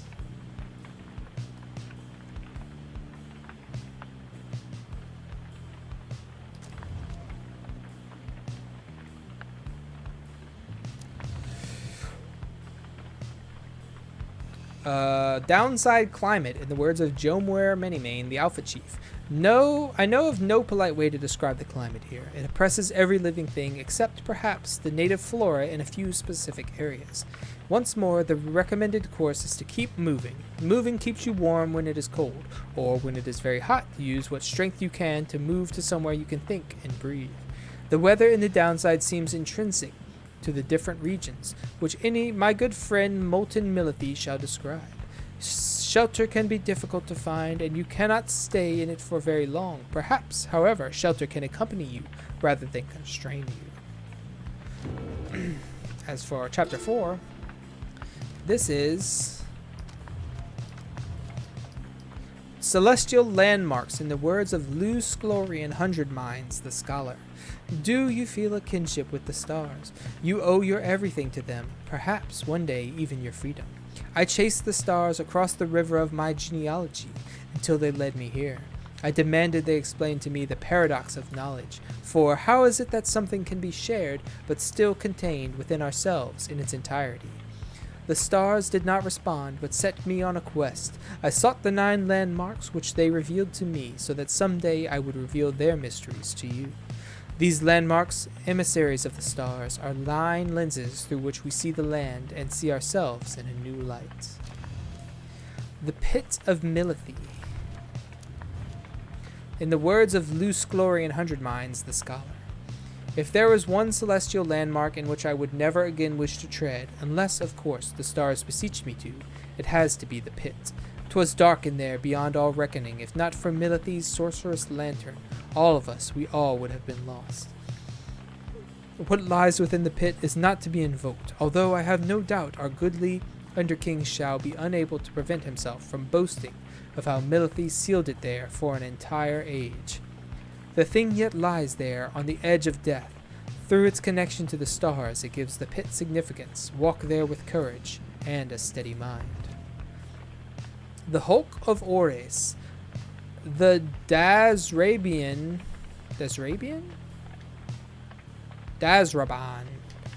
was a first of many river ships to vanish in the downside. Although presumptions of its loss were not inaccurate, the doomed ship and her valiant crew had charted half the Sea of Solace ere the end of their brave voyage. The sea titan, unfathomed Plurnus, was not fond of vessels sullying her sea, and split the doomed ship with a single swipe. The ship's own shattered prow would later end the sea titan's cruel reign, as the boastful Underking loves to recount. The stars themselves must have been moved by this. That point within the sea, now sacred, has the stars dancing in homage every now and again. The Isle of Khaylmer, the traitor Khaylmer Ropecaller, whereas he brought about our empire's fall, whereas he nearly claimed the life of our dear Soliam, we forgive him. We have forgiven him. We give a certain thanks to him, for he has played a vital part in the stars' plan. If not for him, then we, the 8, would never have aligned. We never found the rope caller. He fled into the sea towards an isle, which we knew well to avoid. 'Twas there, we think, that Khaylmer's tattered mantle finally did him in among the wild imps. Should the stars ever converge above that isle, it shall be to signify that their long dance across the skies is drawing to a close. Interesting. The Nest of Triesta. The ashen effigy of the nightmare titan, Zilvius Horse-Headed, looms as dark as ever on the precipices of Black Basin, where her chaotic influence sundered the land itself until it wept with fire. Whoops. The very instant that our graceful friend Triesta, Tithys, finally laid to rest the greater titan with the power of the holy scepter of the empire, the stars shone down upon us all with blinding light. Triesta thought that she could bear her children in the warmth there, but alas, now the stars revisit that locale with regularity. The fissures in the rock do pose more danger than one ought invite, but a summons to the nest is to be honored. The Glade of Lu. Dang it! Never have I witnessed an affront to nature, mine and everyone's, quite like the poisoned woods of limbless Arazek, the root titan, in his suffocating influence. I shall leave it to the boastful Underking to tell you more of Arazek's vanquishing, whilst I may tell you something of the glade that he protected, which became my own, for my own genealogy now occupies the soil there, and strives forevermore to prevent Arazek from taking root again. The brambles of the glade are constantly encroaching on themselves, then falling once again to dust. This miraculous cycle, reflected in the starlight piercing through the canopy, needs to be witnessed whenever the stars invite an audience. The Fall of Soliam. From the top of Mount Alodiel, the downside may be seen in its entirety, or at least felt, since so much of the land is shrouded, but that is hardly all. Through a wondrous miracle, there lies upon this highest mountain an inverted fall, whose waters crash not toward the sea, but rush toward the heavens. We speculate that these are the very waters which delivered us, but now bend backwards, seeking their return, as do we all. In this phenomenon can freedom be achieved, but only for the chosen, when the time is right. This is a path to freedom we cannot traverse, but shall leave open for you, so that you may strive for it. the Book of Rites. Much can be said about the Sisters of the Arch, whom we banished to the great beyond for deeds irredeemable. Suffice it that the details of their banishment are written in this book. The sisters in the book became inseparable, not unlike the stars, their light and the infinite darkness that engulfs them. The stars communicate to us and you in turn. The words within this book are but an edifice, a simple surface. Look past the text to the hidden meaning, to the hidden power. The stars above, as they are not mere lights. These are not mere words. If you chance upon the Sisters of the Arch within their prison here, give them our thanks. Well, alright then. Study in private. Very last time I must do this. You remain intent on further study of the Book of Rites, and find a place where you can concentrate upon it. Through greater understanding comes the reader's influence. Its fundamental purpose, +1 glory. This book seems to push back against you. Your senses of its hidden meaning crumbles under layers of contradiction, of missing details, and yet you feel a thorough knowledge of it now. It is more artifact than book. Its power almost solely rests with the reader, who makes time to form a certain meaning from the many pages unwritten. Yet the glimpse of knowledge you approached just then called back at you to stop and go no further, not to press too forcefully against the outer limits of your understanding. Nevertheless, for what you recognize shall have to be the final time, inspiration comes to you in a flash, whether from the book or from within. Even now, you cannot tell. Righteousness +2 glory. You look up to see the lone minstrel there. You had not noticed him. He looks up at you with his strange eyes, a color not unlike the bindings of the book, and he smiles at you faintly. The moment passes, and he turns to go about his business. He leaves you there. You realize you are clutching the Book of Rites to your chest. You manage to pull away.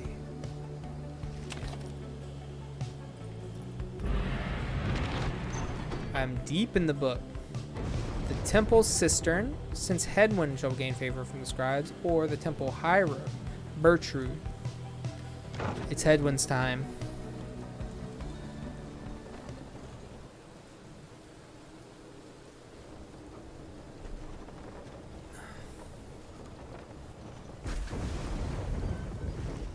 While traversing the sheer cliffs on the way to the summit, you pass a monument to molten Milithe, and Hedwyn happens to take notice.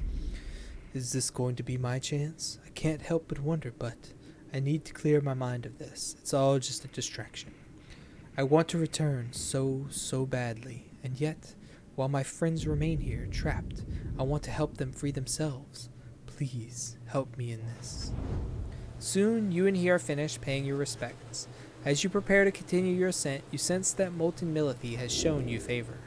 Hedwyn gained +3 glory for the next rite.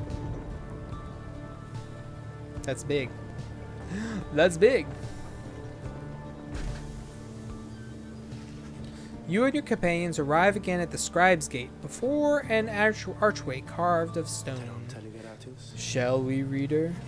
The minstrel leads you towards his counterpart, who seems unsurprised to see you all approach.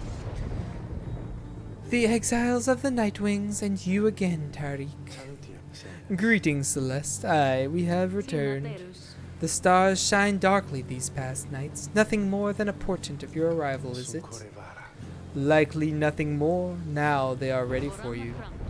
Then come forth, each of you in turn. Please state your name and what it is you seek whilst crossing Scribe's Gate. Wait, you. She points to Bertrude. You are new amongst this group. You shall go first. Please do as she asked, Bertrude, madam. We are known throughout the downside as Big Bertrude. We follow Sandalwood, for we are fond of him. He led us into exile, and he shall lead us out. The Gate Guardian acknowledges her and motions for the rest of you to proceed. Everyone does so as before, including you. Once you all have declared yourselves, she regards you all for another moment and beckons towards the mountain's top. The 8 scribes bid the Nightwings welcome. Go forth with glory. Thank you, Celeste. Until the summit, Tariq.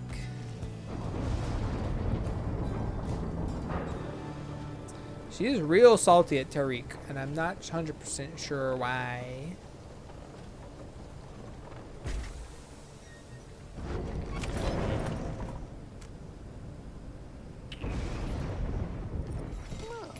Hey, welcome back, you guys. You know, I got this a pretty decent. Guess this is a pretty decent spot for business all of a sudden. Cause used to be it was real bad up here, you know. I'd be here and just wait and wait and wait. Sometimes it gets real cold, like I was telling you before, and stuff like that. So anyway, you buying anything or what? What's this? Bottled Void. After getting banished, the bear returns in a burst that draws in nearby adversaries. Dense concoction said to have an unusual effect when exposed to a sudden burst of light.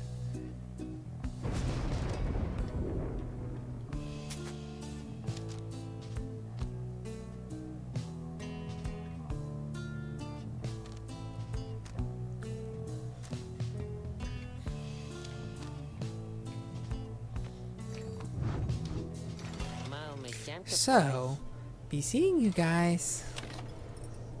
Commence. Again, you have reached the fall of Soliam, where one among you can go free, provided you prevail against the essence in the liberation rite. Reader, we would ask a moment of your time. We have to talk. As darkness falls, the minstrel and Volfred pull you aside.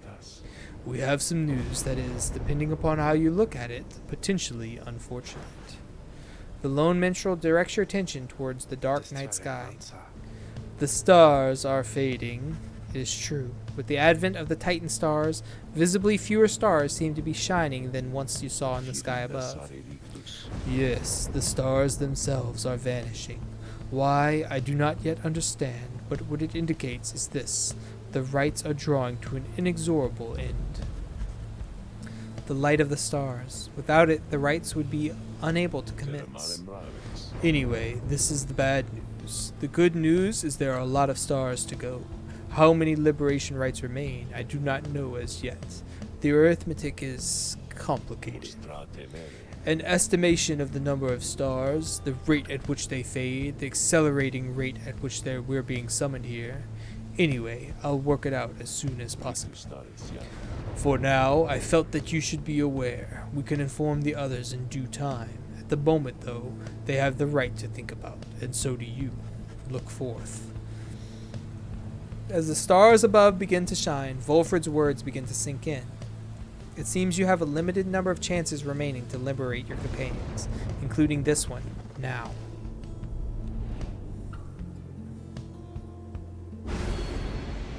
Oof. What do? Your adversary shall never be banished after plunging into your pyre. Oh, fuck that.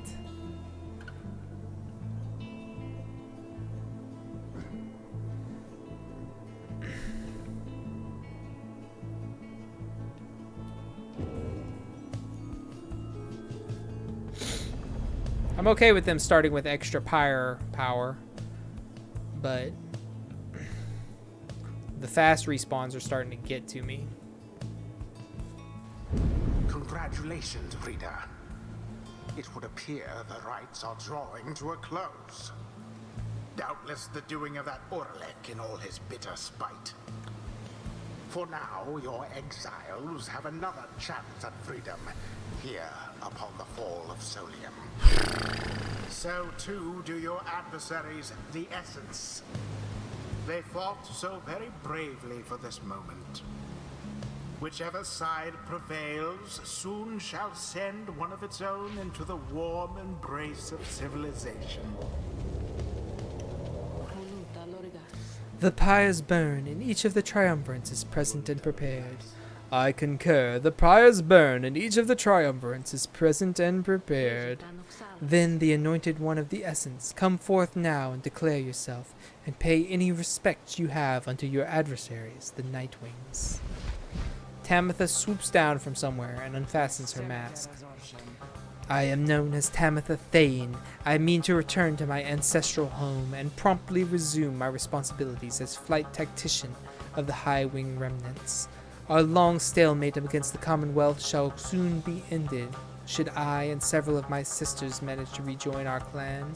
Then our vengeance shall be swift and thorough. Your quarrel with the country that cast you into exile is beneath the notices of the scribes, Tamitha Thane. Here you shall be judged under the stars. My quarrel with the Commonwealth is all that gave me and my sisters strength enough to reach this point. The scribes ought well take heed of how my people suffer. We are not weaklings anymore like your Trieste Tithys. We shall not fall in line with flightless fools in their naked attempts to subsume our heritage, our culture. Speak not again thus of the saint, or you shall be expelled, Tamitha Thane. Tamitha scoffs, then turns her attention toward your side.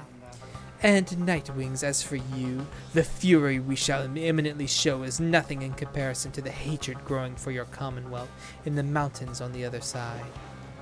She signals to her sisters to ready themselves. You seek your freedom, but there shall be nothing save for devastation should you manage to return. As for you, Nightwings, you bring darkness with you. What have you wrought upon the stars? Celeste, please, we do not know what is amiss here. The Nightwings have come only to see that the liberation is carried out. Indeed, then make your choice, Nightwings. Who among you is to be anointed here?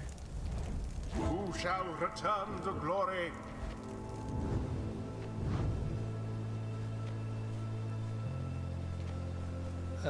Plus 25 extra. Oof.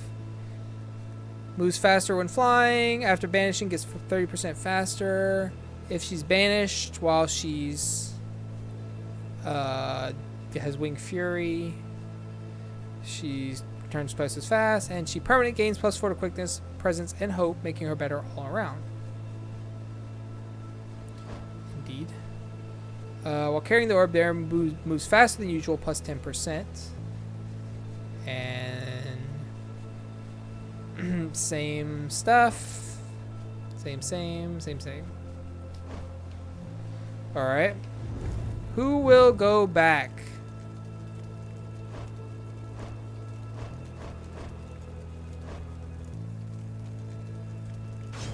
Hedwyn. This is my shot to go free. But I can't just leave the rest of you. Who shall stand with him? Not really going to give you a whole lot of choice in the matter there, friend.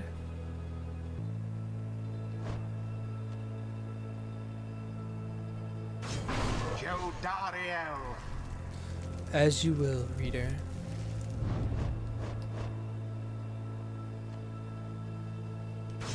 Sir Gilman. By this knight's honor, he shall fight with all his might. The choice is cast. One final obstacle to overcome ere I can soar again above your commonwealth. Such destruction I shall rain upon it soon. But first, let us dance this final time.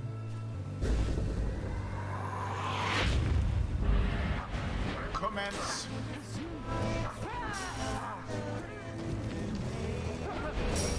Ah.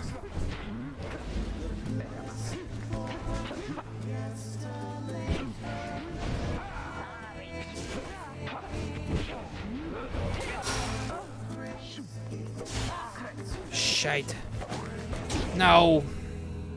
How do I use his attack? I don't even know. As the Liberation Rite continues, you sense Pamitha reaching out to you, or perhaps just reaching out to anyone at all. Reader, someone, please, let her prevail. Let her prevail. Please, let her prevail here this once. If this thought makes me a traitor, so be it. But please let Tamitha prevail, for she is here, wrapped up in all of this, because of me. The plea trails off, and Pamitha remains steadfast, all her attention focused on the Liberation Rite. And as for Tamitha, prepare yourselves, Nightwings, and as for you, Pamitha, I await the outcome of this night, for it shall soon ensure that I may never have to see your smirking countenance again.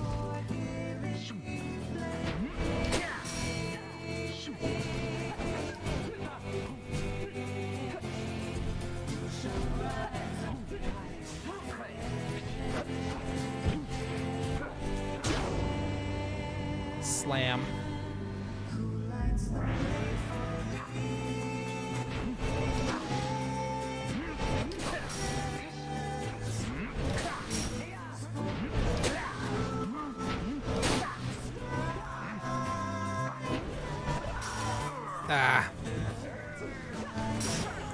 What? I don't know how to attack with the worm.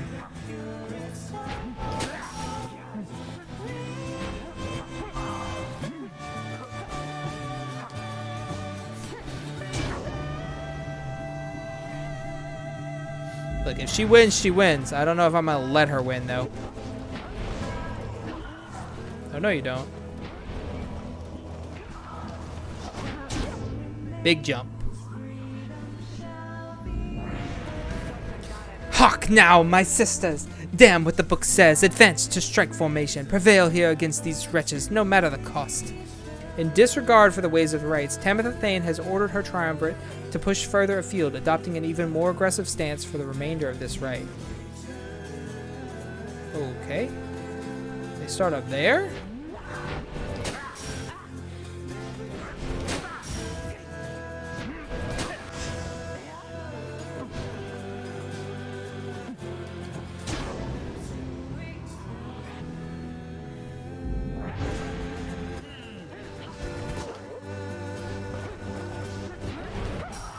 Gilman caught out. Who?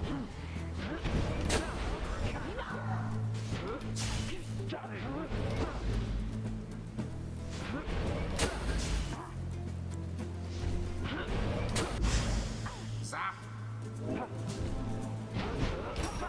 Unfortunate for the essence. Jodariel doused the adversary's flames.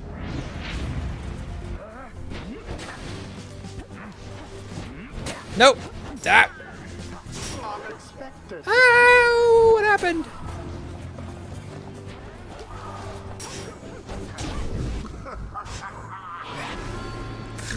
Everyone died. Oh, fuck's sake. Sputters. This is the road to ruin, Nope. and there it is at last. The essence proved their worth. It could have been you, Nightwings, but alas. Got an achievement for that. So I'm not gonna say I allowed it, even though I was asked to allow it, The Scribes have chosen.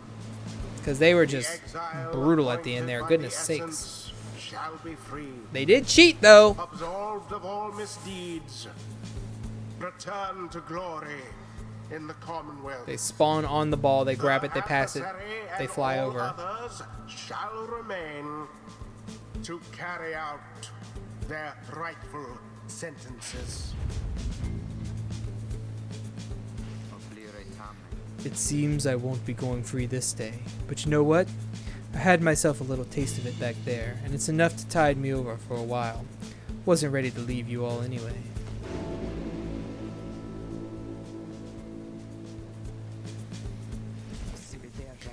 Commonwealth fools. How fitting that traditions such as this should spring forth from a culture such as yours. They ought to have put me to the sword, but no. They, in their arrogance and in their smug superiority, deigned reason that those such as I ought to be exiled instead. Here, then, we would live in penitence and learn the error of our ways. She laughs for once, though not with joy. Such utter nonsense.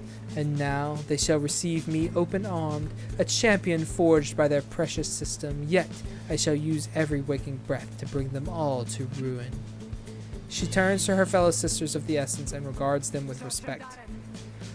Sisters, we may not be bound by blood, but ours is a stronger bond even than that.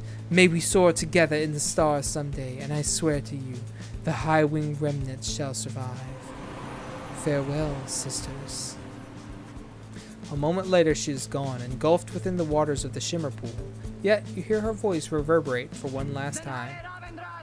Farewell, sisters! Tamitha earned back her freedom.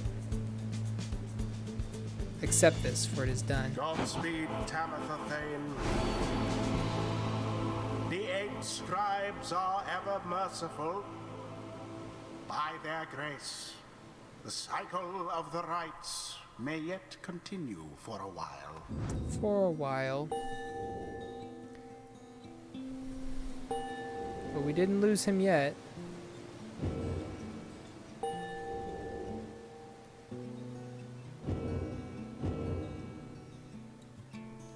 Until the turning of the stars, farewell. Well, Tamitha, I knew full well I could never give back to you the years you spent in exile, and I knew I never could regain your trust. But maybe now at least I can start to live with myself again. Though, how absurd. I might have doomed the Commonwealth, the High-Wing remnants, and Tamitha alike this night, and yet, once more, all I can think of is myself. I need a drink.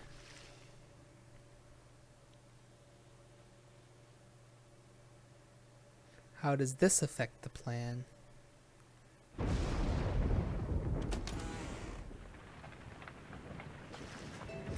After the Liberation Rite, you find Pamitha drinking alone. Everyone else seems to be off doing something equivalent.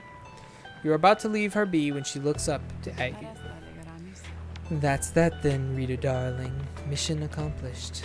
Is that what you wish to hear? That my loyalties have, all this time, rested with Tamitha? You know that it's not that simple. Besides, I think I've made plain my intentions from the start. I'm here because of her. She looks up at you then. But I'm still here because of you. She pauses again for a time. I don't know the reasons why we failed that liberation rite. Were the essence simply superior to us, perhaps? But I don't wish to know. And as you can probably detect here, darling, I feel no joy in this outcome. But I feel as though a part of me was liberated there, along with Tamitha. So I realize this may make little sense right now, but thanks, if nothing else, for being there to help me see this through. She then gestured towards you with her bottle. Commemorate the occasion with Pamitha? She's going through a lot, probably could use some company. It seems best to let Pamitha confront her feelings on her own. Nah. I'll drink with her. You accept the bottle, and the two of you drink in silence for a time. Nothing more needs to be said. As the hour grows very late, you excuse yourself and leave her to her thoughts. If Pamitha ever were conflicted in her intentions, you sense that now she is fully committed to the group. She has nothing else to strive for. Then Volfred asks the group to gather. You sense you know what news he is about to share. Everyone, I must apologize to bring such news at this late hour, but I felt that you all would wish to know as soon as possible. The context of our plan has changed. He looks about as everyone before revealing to them what the stars have revealed to you both. The stars above are disappearing. They seem to just be fading away, one by one, for reasons that the scribes alone may know for certain, though we all may harbor our suspicions. See for yourself if you have any doubt that this is so. A hush falls over your companions, all exhausted from the rite and now stunned into silence. If this phenomenon continues unabated, and we have every reason to believe it shall, then the rite shall cease when the stars no longer shine. Permanently cease, that is. Your companions exchange glances. You sense negative emotions rising, confusion, fear. Before, I gave the impression that, should the Nightwings not prevail in a liberation rite, there would be other chances. This remains so. However, our chances now are numbered. The exact number I have yet to ascertain, but, to be quite frank, there are more of us than we have chances left. You sense your fellow exiles are beginning to realize what this means. I know this must be difficult to hear, but it is not to be a cause for panic. Our plan remains essentially unchanged. We shall take which opportunities arise and return as many as we can. I urge you all to take whatever time you need to think this through. At dawn, we shall head south again to Moonlight Alcove. We can discuss this further then. Now please get some rest. Our path grows harder, though not insurmountable. Not while we stand together. We can still prevail. The group disperses. Some whisper in hushed tones. Others turn to their quarters speechless. There will be time later to better understand this omen.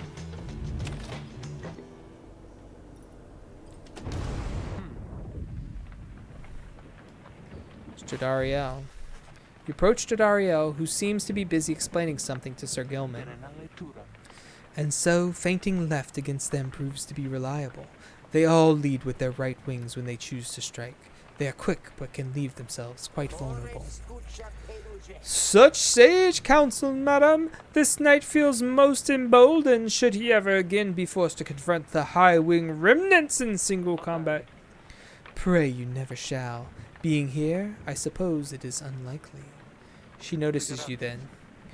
Reader, the good knight and I were just comparing survival strategies we picked up on the blood border, reminiscing on old times, it could be called. Indeed, the good Jodariel has volunteered to become this knight's master-at-arms should we ever achieve our liberty together, and this knight humbly accepted. What? I said no such thing. I owe you nothing, worm. Ah, but the finest lessons are the harshest made, madam. This knight is overjoyed that you would thusly train him as your protege. Reader, spare me, please. You somehow manage to steer the subject back to military tactics. This knight is most impressed with your familiarity with the finer points of being sliced to ribbons by the high-wing remnants, Master Rita.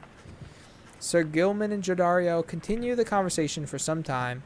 You sense they are in relatively good spirits, all things considered. Save. Bomb. And with that, we have reached the conclusion of our evening stream. We made it 4 hours. I'm wondering, it says you can beat this game in 12 hours. I wonder if that's like skipping all these side conversations and stuff like that. Just going place to place, arena to arena as fast as you possibly can do.